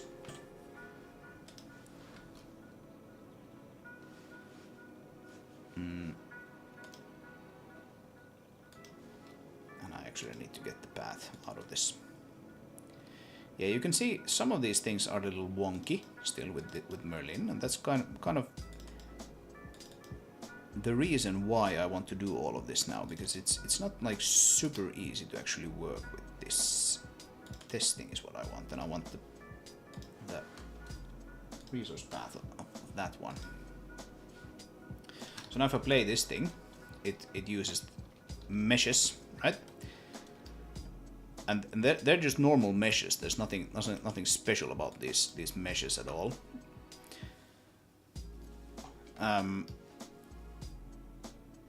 The balls are meant to be balls. Well, yeah, these are using a mesh called Diamond, I think, currently. Let's go have a look. Yeah, Diamond. But I mean, we can do anything. We can use Now let's do like wheel, right?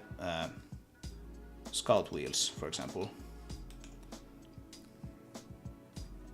And we need to convert it. So now we can see now we have scout wheels coming out of it. Like it doesn't really matter. You can use any mesh as a particle if you want to. It's just a completely normal mesh, and you pair it with a normal material like this. And this is a mesh particle renderer, as you can see. Let's undo that stuff so we get back to the diamonds.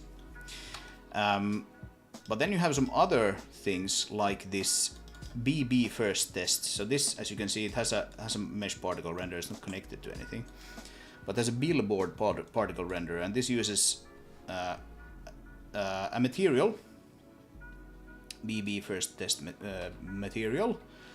And if we go have a look at that material, so it's here.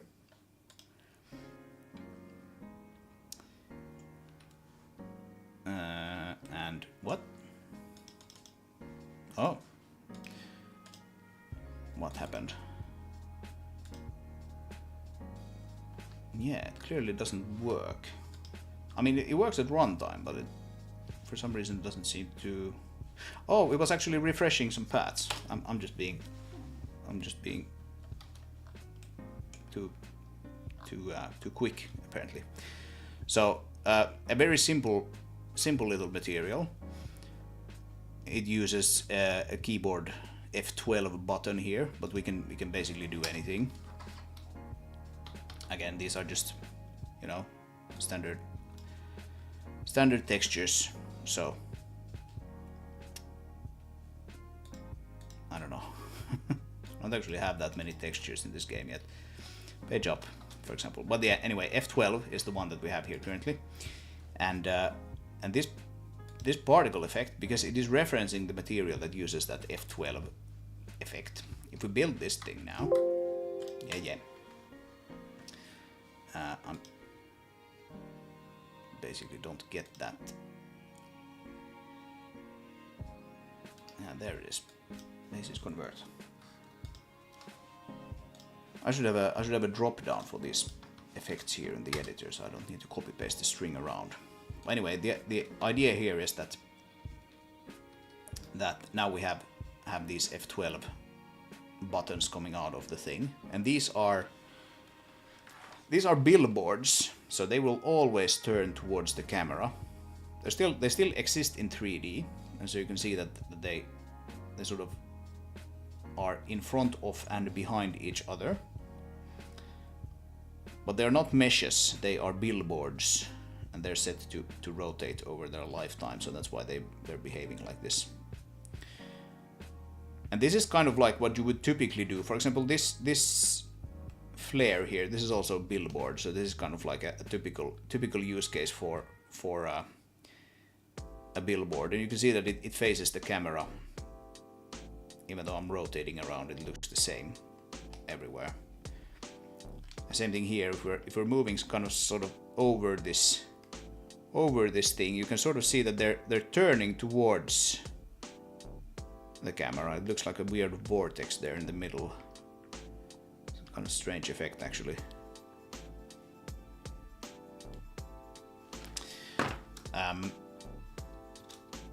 So yeah, when you ask if these things are supposed to be balls or diamonds or whatever, well, that's just because they're set to be that. They're specified to be, but they can be anything. You can use any mesh there, as I mentioned. And I am under the impression that is how it works in things like Unity as well. If you make like a particle effect there, I think you just use basically a normal mesh and a normal material, or normal for some definition of normal. I guess there's a little bit of, even here, if we go back to this guy and let it load now without stressing it out, there's a little bit of custom stuff here. Like we have a Merlin BB, so billboard particle vertex shader. Yeah, the shader code is like a little special for this.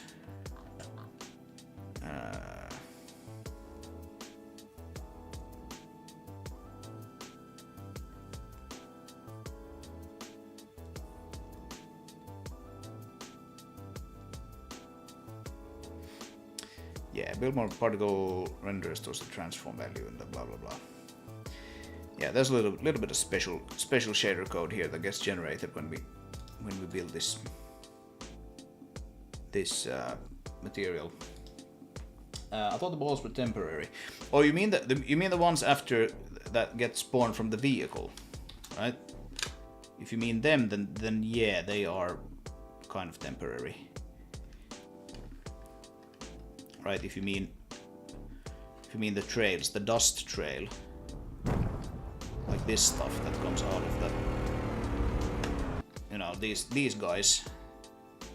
If you mean those guys, then they are more or less temporary, yeah. I mean, I assume the dust effect is going to look slightly like this, maybe, but not quite this bad. Actually, it is possible. Actually, I have. No, we don't need to save that. Let's see. Cartoon smoke. Yeah, I don't have the SDF stuff here anymore. There's an SDF particle which we can use, and which I've actually demonstrated in one of the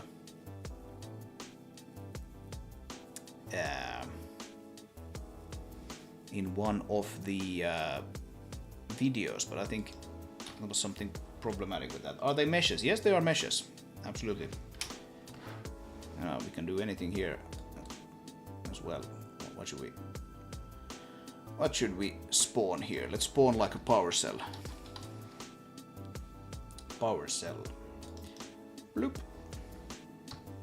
Then we need to build this. Yes. Now we're spawning power cells instead of unit spheres. So yeah, it's just a particle, and then that particle has some renderer, and the renderer can be an SDF renderer, or it can be a mesh renderer, or it can be a billboard renderer currently. So yes, they are kind of temporary. Probably I will probably use some other mesh there.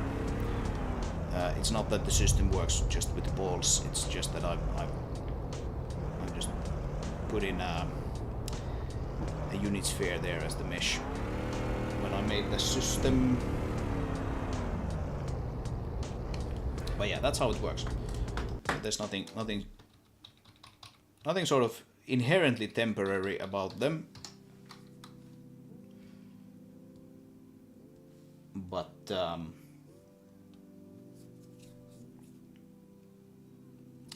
look like those old DOS games. Yeah, they kind of do. They kind of do, actually. And this effect is just a complete like test effect. This has no real place in the game or anything. This guy does that actually? I guess it auto starts in the game, right? Because the auto start is on there. Let's see if that actually works.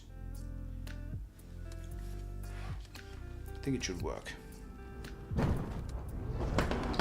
gonna lower the volume a little bit for this.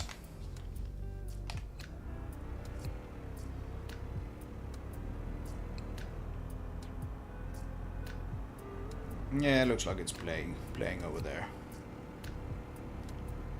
So that effect was something that I made when I was building this thing originally. Just throwing like a bunch of nodes on an effect and seeing what that looks like. It's kind of fun looking, I think.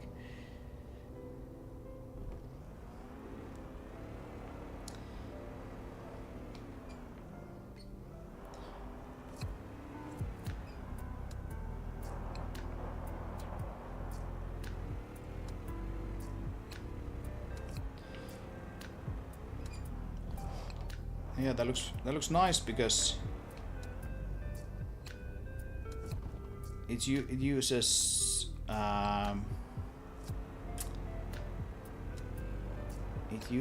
the SSAO, something that this trail now doesn't do.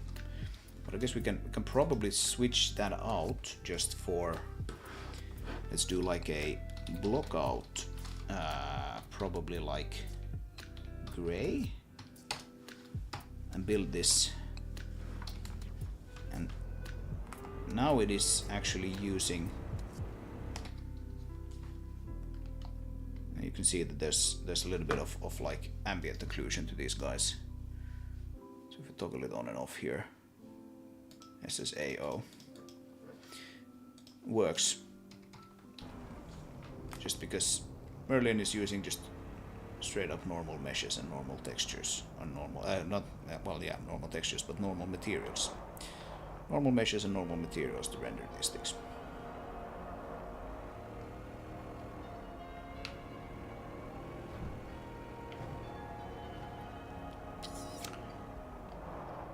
Yes, anyway, I hope that gives you a better idea of what we're talking about here. Have you written the UI elements of your editors, or are you using WinForms? Yes, I'm using WinForms. Yes, indeed. I do use some third-party things. There's a third-party node editor thingy called ST Node Editor, which I use for this. I have like a heavily modified fork of it that I use for my own stuff, which you can find on GitHub if you'd like.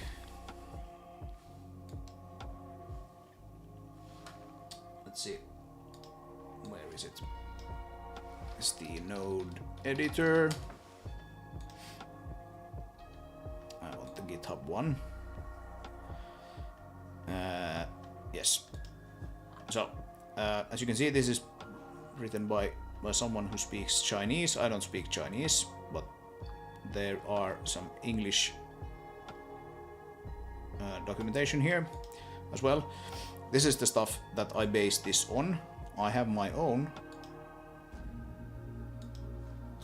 version of this ST Node Editor, which you can find here. You can see that this is actually much closer to what we have here. So this is a fork of ST Node Editor. And then the docking is done using doc panel suite. Yep, this thing here. Dock panel suite, so that allows me to, dock these things here. Do things like this. I'm using a very old version of it though, so there might be some cool new things that I haven't gotten around to. You have a fancy renderer. The particles are real-time shadows. There's a shadow map being updated. There is a shadow map being updated. I mean, there's nothing special about the particles having shadows. They are just meshes, right? You can just like how if you put a tree, right? You put a tree there, and the tree has shadows like this. This tree is rendered as a mesh instance, actually as a few mesh instances. You have the trunk, and then you have the leaves that are rendered using different mesh instances. And these diamonds or balls or whatever you want to call them that are part of this particle system, they are quite simply other mesh instances. They're rendered using the same thing. They're just dynamic mesh instances, so they're rendered kind of like similarly to how the cars would be rendered. And then if the material has shadows enabled, then they will get shadows. So that's why they get real-time shadows here.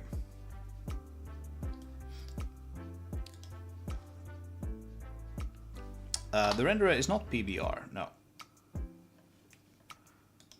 No, the renderer is very basic. Very basic, very old school. In that sense, it's not a PBR thing. It's not PBR, it's not deferred, it's old school and forward.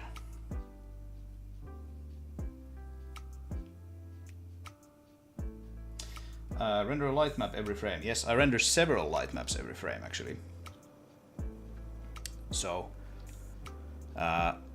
from the sunlight, for example, you can move the sun around if you want to, and the sun casts shadows.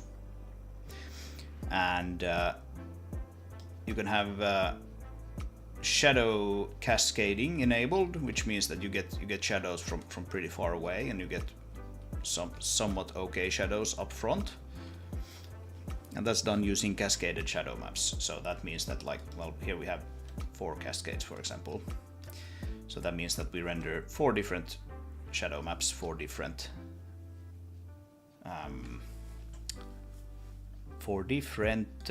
distances from the camera.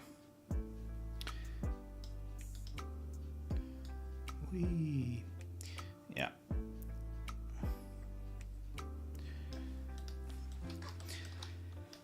So is this Phong? Yeah, I guess it's technically Phong, at least like for most of the objects. Because that is the thing with like doing having a forward renderer. I can render each object completely separately if I want to, because it's not actually a deferred. There's no deferred lighting pass. So each object does its own. Each material, shall we say, does its own rendering. How do the materials look so good with the Phong shader? Yeah, that's a good question. I guess good is kind of subjective. But yeah, you don't need any fancy PBR to make good looking stuff. PBR is very good if you have a lot of different sort of assets that you want to look good in many different kinds of lighting setups, and you quite simply want to get a bunch of like material parameters off the internet. You know, I have a plastic bottle and next to it there's supposed to be a metallic one, and just let the PBR handle the differences between those two materials. I can't do that, you know. I can't just research some parameters for a metallic can and a plastic can. I just have to, you know, experiment with my parameters to make one look metallic and the other one plastic. But PBR doesn't make your your things look better necessarily. That's not really how it works. It can make them look better if you know what you're doing and you have like a consistent use of proper PBR parameters and all of that. Are you going to do PBR? I have considered doing PBR. I probably won't do PBR for this engine. Or maybe I will. I mean, I could just make a PBR shader for one object if I wanted to. But I think before I would do PBR, I would just change this to be a deferred renderer. That would allow me to support higher number of lights than I currently can. I don't even remember how many lights I can support currently. I think it's maybe 16 or something. But the performance suffers with each light if you have a forward renderer. So I'd like to move to deferred maybe at some point. But all of that is in the future. It's not something I'm most likely going to do right now. Anyway, let's do some more work on this.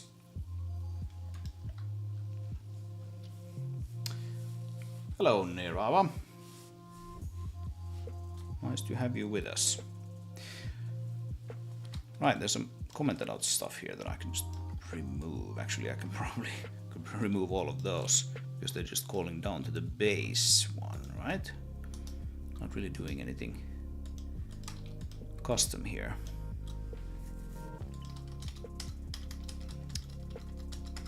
But maybe we will at some point. Let's leave them there for now.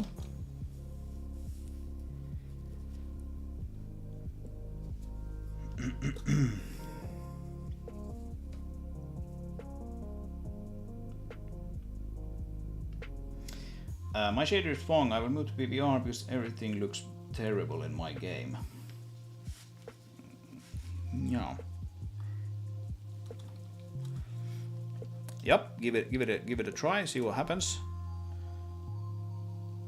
I'm not convinced that just moving to a PBR renderer makes everything look better, but yeah, I guess in some sense, in some cases, that might be the case.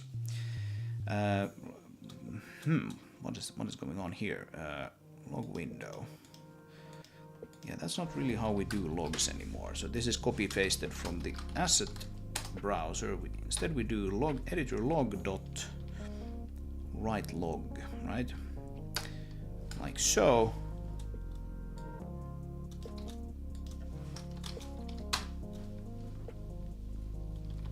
Error like that. There we go. Yeah, and don't take it as me not liking or appreciating PBR. I certainly do. I just haven't.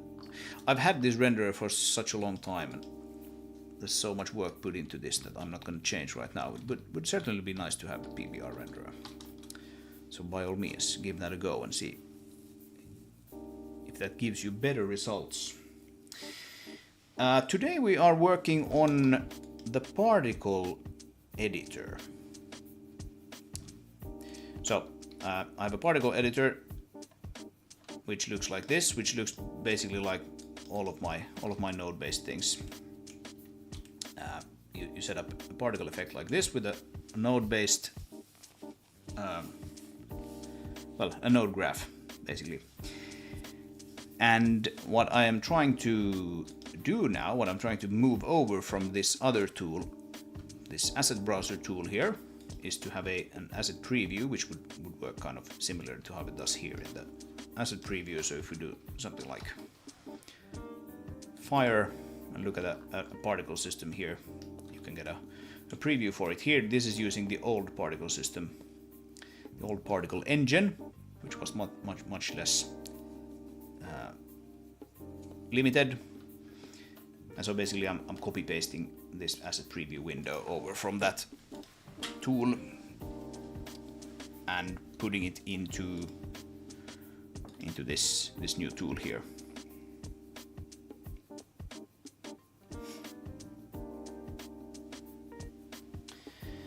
If you want to have real-time GI, yeah, there may be one or two things that are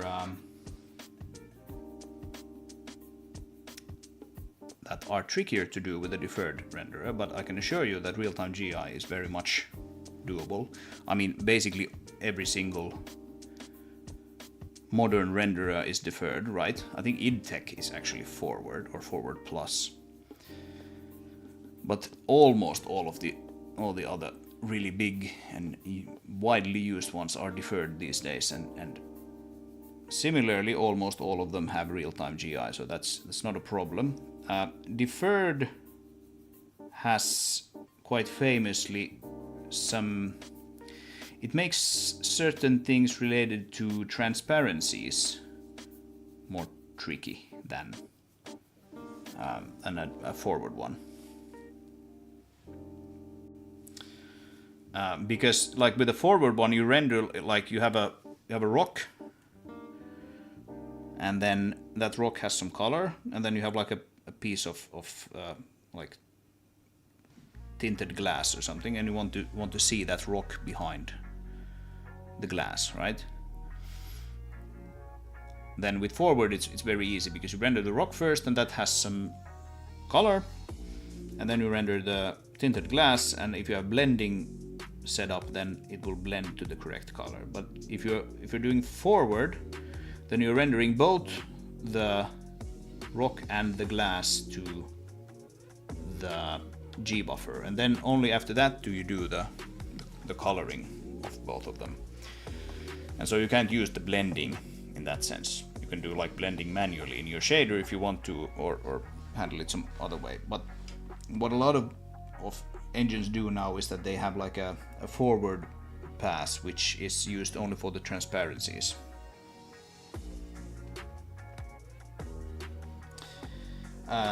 Forward plus.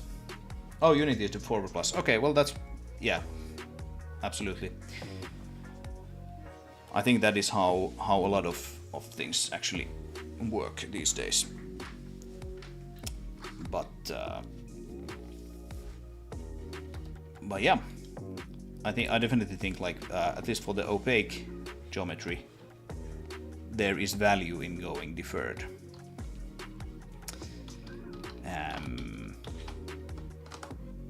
Yes, and I guess like technically some things are deferred in my engine as well. Like I don't know if an actual professional graphics programmer would agree with calling it deferred, but you know, like I should just put that load into the straight into the level here, so I don't have to go through my menu all the time. You know, if you drive around in the world like this, you have these tire tracks that are left behind, and I guess these tire tracks are or could be considered deferred decals on some level, right?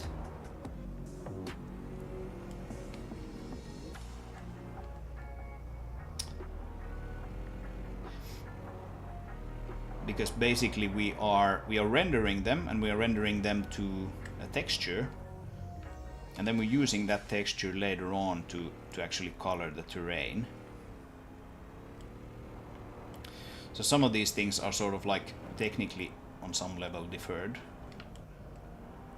Like decals overall is something that like is just super nice to do in a deferred renderer, because in the past, you used to do decals by having like a piece of geometry that you sort of put on top of something, but then there was all sorts of like sea fighting issues and things like that.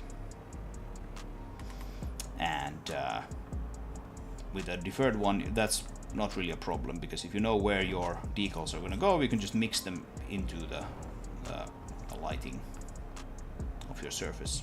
It's all good to go.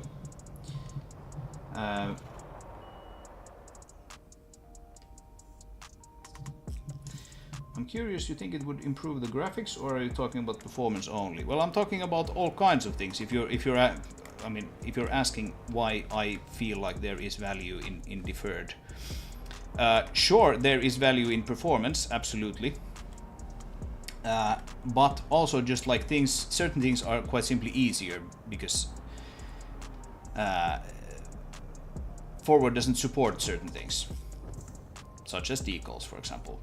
It's very difficult to have an object and its effect on a surface be sort of taken into account in the material of an object itself in a forward renderer. It's not really possible, but in a deferred one it is, and that is why people are excited about deferred decals, or at least they were when that was a new thing. I guess nowadays basically everyone does deferred decals, because you can have the decal rendered to some intermediate texture or buffer or whatever, and then that decal is actually just rendered as part of the object that it is sort of sitting on top of, right? You don't have to do the old thing where you actually splat like a quad on top of something, which is like extra geometry. So things like that. And then just the fact that you can actually technically support, it's not even really about performance, but if you're doing a game where you have lots of dynamic light sources, this is not really that kind of game. I mean, it could be, but most of this takes place outside, where there's like the most dominant light is clearly the sun, so I don't really, in that sense, mind. But if I wanted to have lots and lots of lights, let's say 1,000 small lights, you know, I could have a light coming from every one of these headlights and brake lights and all of that from this car, so that would already be like 4 lights in a very small place, essentially.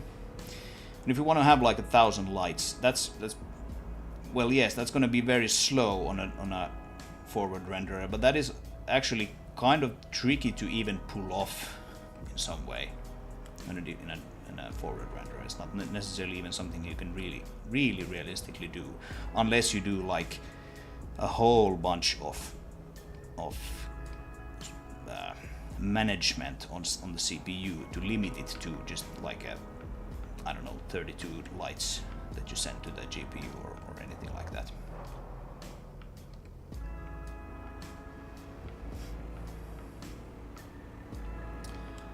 I guess you could have PBR using the algorithms to calculate the light without having to color transmission materials in forward. Yeah, I don't know. You may be completely correct. I'm very much not a graphics programmer. Let's get that out of the way. I am very much a self-taught graphics programmer and much more of a generalist, so I'm not really the correct person to debate these things. You may be correct, and if you have a hunch that you want to do something and you know how you want to achieve it, then by all means go for it. I mean, my setup here is so unconventional these days anyway that I really don't have anything to sort of. I'm not imagining that I actually am the correct person to give anyone advice about graphics programming. Let's leave it at that.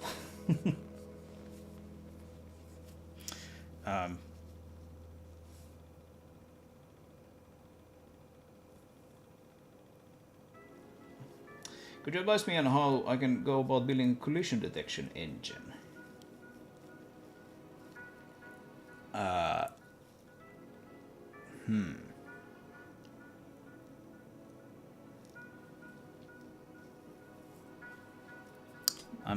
I'm thinking if I've actually ever done that. I've done some Verlet integrators. That's been kind of a different thing. Yeah, I don't know. I've used Box 2D for my platformers.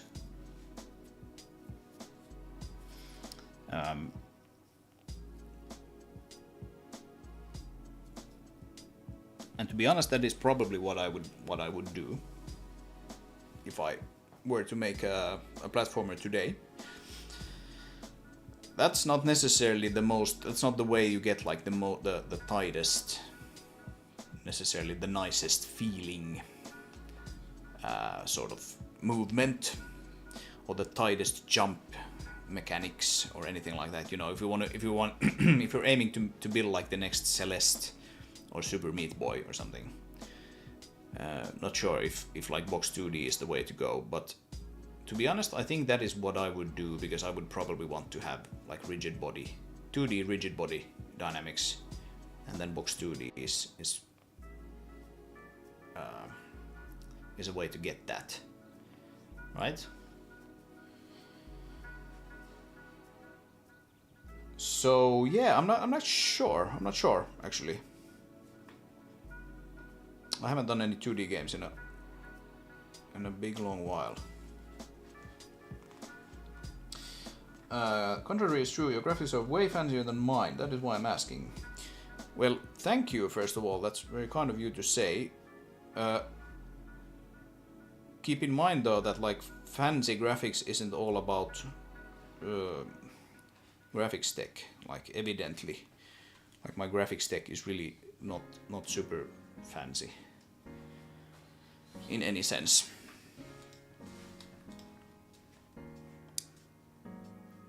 It's also about like art direction and assets and all of that.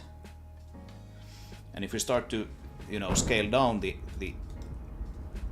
graphics here, you know, we take light probes. Light probes actually only affect this area now, so and light map as well. So that doesn't change all that much. Render object paint isn't really used in this level. Take shell grass away. Now it looks more boring. We don't have any waters. Decorations. Just take the decorations away and everything just starts to look super boring. You know. Now we no longer have any rocks or pebbles or well, it's mostly rocks in this level so far, to be honest. So we can just call it rocks. No volumetric lights here currently. Particle systems. Yeah, they actually only affect those flares that we looked at previously. It's like these guys. Turn off the particle systems. It affects those because those are using the old system, right? The Merlin ones, like I mentioned, are just meshes. We take the fog away. Starts to look boring. Take the vignette effect away. Starts to look even more boring. Sky. I don't know. HBAO. Take the HBAO away. It looks really boring. We take the SSAO away completely. You know. Take the shadows and the sky away. It's completely unlit, basically.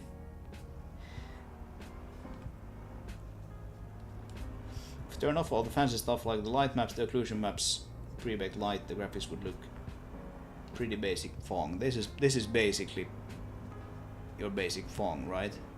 This is kind of like everything off.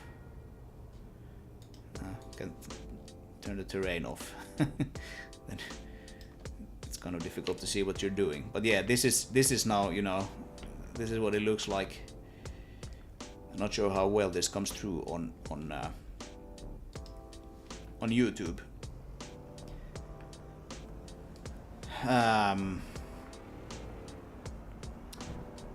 So this is sort of just like, this is without any sort of rendering tech, you know, just a straight albedo pass, I guess you could call this.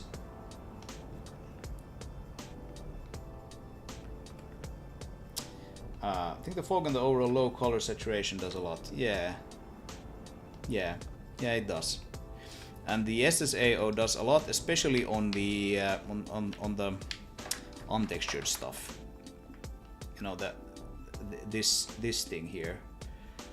Like, just look at this building. This is like the ugliest thing ever. Absolutely horrible. And then you turn on SSAO and it's like boom.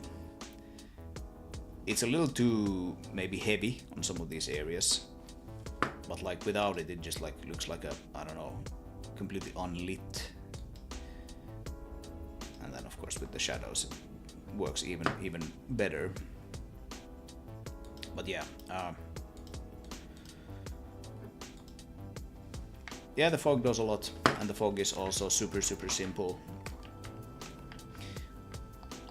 But even just like, you know, this looks super boring, absolutely super boring, and not alive at all. But then just the matter of adding you know, the decorations in here, you get some of these small rocks, you add the shell grass in, starts to like look more like an actual place. Yeah, distant objects, well that's basically like the clouds here, but if we go above this cliff, we can see, oh, I need to have the correct camera enabled for that. Distant objects is also like this whole plane here, basically.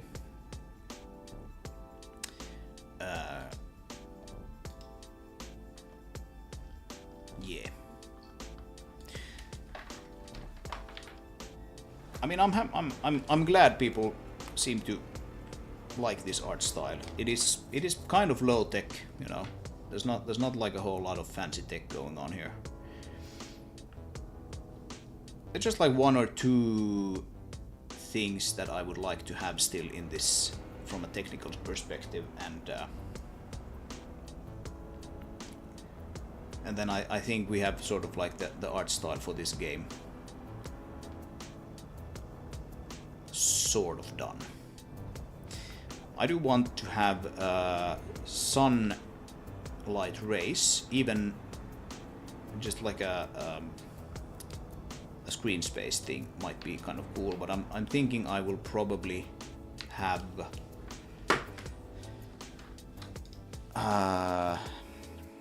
like ray marched sunlight rays. I actually already support them, not for the sun though, but for spotlights.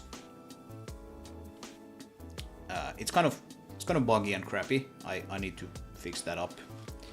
But if we have a spotlight and we put it, I don't know, on that rock over there, and we crank up the intensity, we make it cast shadows, and we make it volumetric. You can already see some of that stuff there coming through. And so this is kind of, this effect is kind of interesting, that you get, you know, from all the meshes blocking the light and all of that. And make it like a red or a green. Like this kind of stuff is pretty nice, and I think I will probably take this effect and I will use it to drive perhaps a lower resolution version of this, but still something that covers the screen for the actual sunlight. And if I get that, then I think I will be pretty happy. So one or two more things, and then I think the art style is sort of established. And to be fair, there isn't very much in this level that is sort of completed yet. I think like this place here with this house. Now let's undo that, get that light back. Just for funsies, try something out here. If we have a light here and we make it sort of more sunlight colored, and then bring it down and make the range a bit longer, and maybe the angle a bit wider, something like that.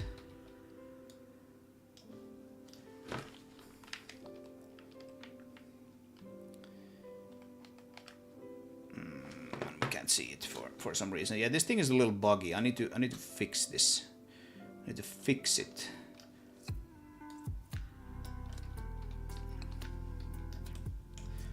But I'm a sucker for some good light rays. Oh yeah, I think I know what the problem is. Yeah, the camera can't actually be inside of that thing, or it won't show up. Yeah. So there's some things to. Oh, that's an angle. I want the distance actually.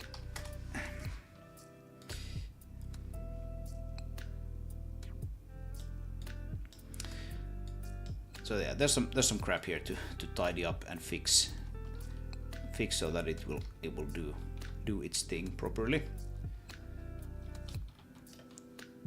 This wasn't a good demo of the effect. But yeah, something like this, you know, where you can see that the sunlight being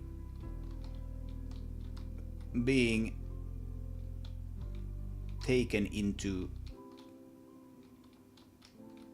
or rather the other way around, like have this building be taken into consideration when lighting this thing. That should look kind of nice.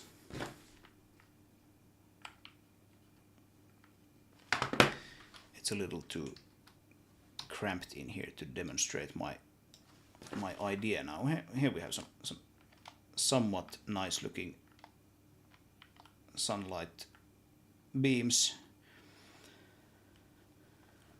But yeah, I think you get the idea. The art style is more attractive.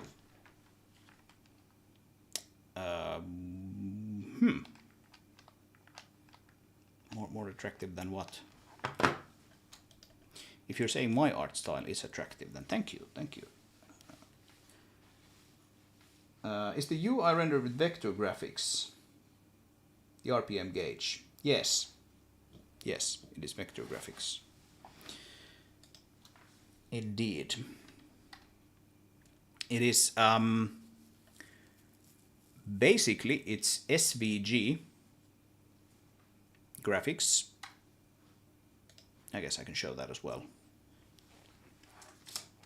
I mean, I've been derailing my work a little bit.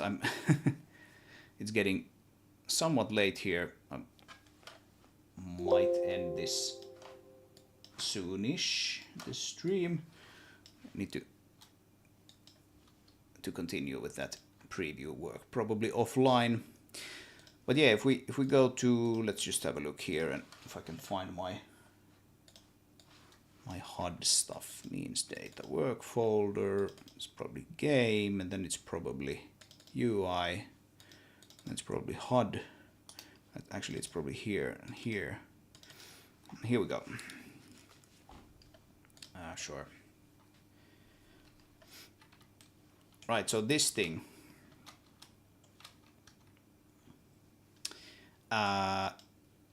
This is vector graphics. As you can see, I can zoom into it very, very closely, and it stays very crisp. And we can even modify these guys. Bloop, bloop, bloop, like so. And this stuff is rendered or exported into SVG. This is Affinity Design, by the way, if you're wondering what this program is, the Affinity Designer. And it's rendered into SVG. I have a small tool which takes the SVG, because the SVG is XML. And XML, as we all know, is kind of tricky to read correctly. I have something called SVG, called Goofy SVG converter. So Goofy is my UI system. There's a video about it on the channel. If you want to know more, you can search for Goofy. And I feed the XML to this guy, and it converts basically the SVG into a sort of bytecode. So we can convert an image like this, or we can convert an animation, which is basically like a set of frames like this. And what you get out of it is a bunch of, there we go, here's a frame. So SVG data, here's like the interface. So it's sort of kind of similar to how something like an HTML canvas would work. So you move somewhere and then you do a Bezier to somewhere else. Right? And then this stuff gets put into a list of commands. So you have an SVG command. We quite simply push it to a list of commands. This is a SVG vector or a std vector of SVG commands. And then we have the SVG image, I think it's right here, right? Render SVG data. Yeah, here we go. So this is the runtime, which reads the bytecode. So you basically just have a switch for the opcode, and then you do a whole bunch of rendering based on that. And yeah, this dump command thing here is just defined to be nothing currently, but I can I can dump them to some file or something if I want to debug that. And then it's fed to NVG, so nano VG.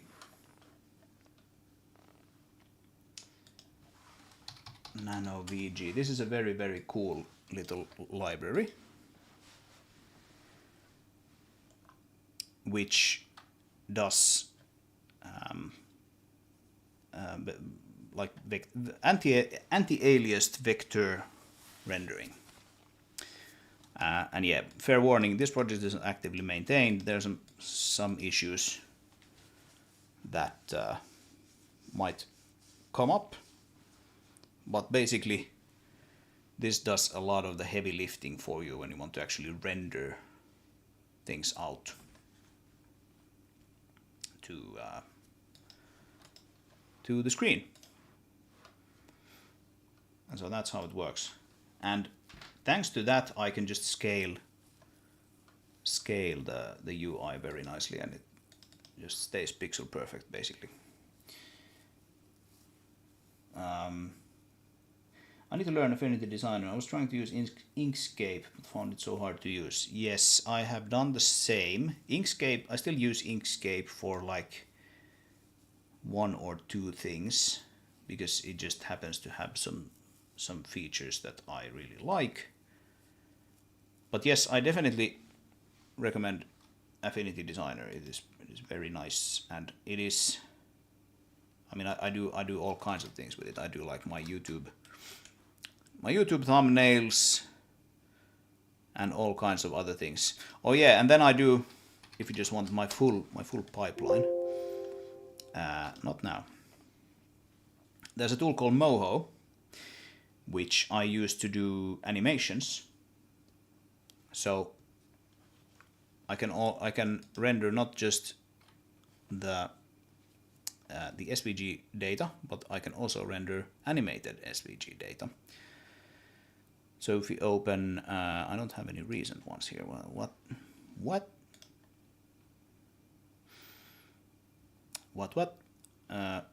Logo, maybe.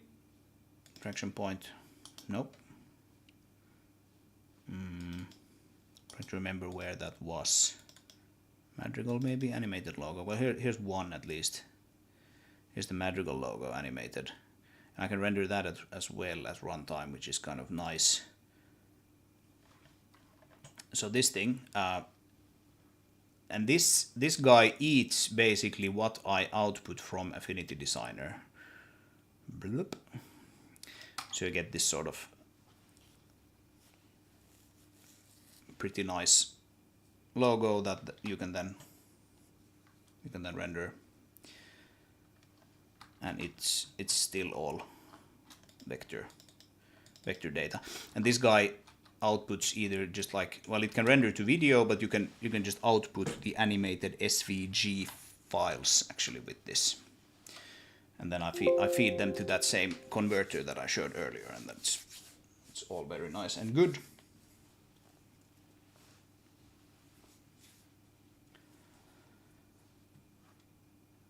So that's pretty cool.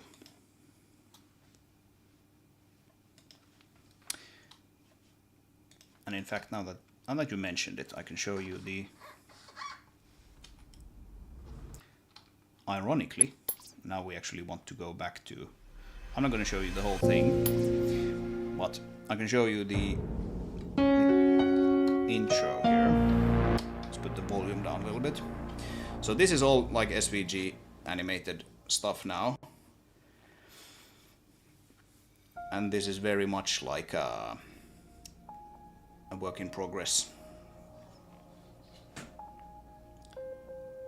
but this is basically how the demo will begin when you start it. And so this is what I wanted, basically the vector graphics for, because we're now going to be flying through this O letter here like this.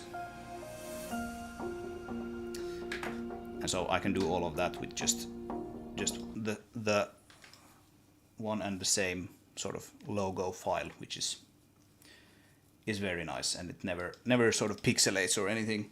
So yeah, definitely worth having a look at. There is, of course, one or two things that are sort of tricky to do with this. If I wanted to make something like a menu or something that looked like it was made out of wood, and I want to have like a wood texture, I can't really do that with this workflow. But of course I can still have NanoVG just render a straight up texture for me, which is very nice.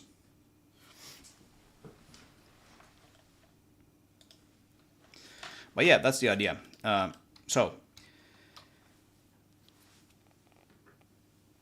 there is, like I said, there's a video on the channel about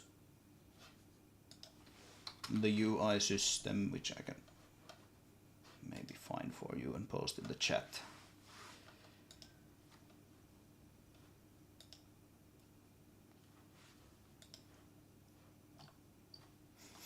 And it's kind of old, actually. Let's see. Yeah, it's from 2022. So it's like 2.5 years old, but the system hasn't honestly changed all that much. So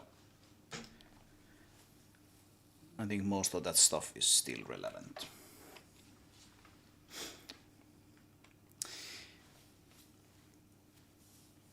Right. Let's have a quick glance at where we were with this business here. I think basically my next piece of work here is to copy all of the generated stuff from the asset browser. And by generated, I mean things like this. So the RPCs are going from C++ to C# and back. And to make that easier to deal with, I have something called the RPC compiler, or basis IDL, interface definition language compiler, and this it spits out things like this. So when you actually call something, call an RPC, it looks exactly the same as an actual function. You know, you can call mouse pressed, for example. But what it actually will do is it will create a network message and then put an ID there, channel ID, and then the actual ID for the call, which is also generated, and you can see all of them up here for this particular RPC unit. And then I think it was probably this mouse press that we looked at. Then it serializes all the parameters. Here we have just one. The mouse moved, for example, has just like a bunch of them, and then they're all serialized one after another like this.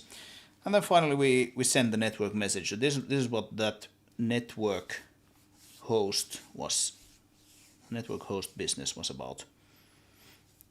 The caller needs to implement this network host, or network node, I think was the name of it.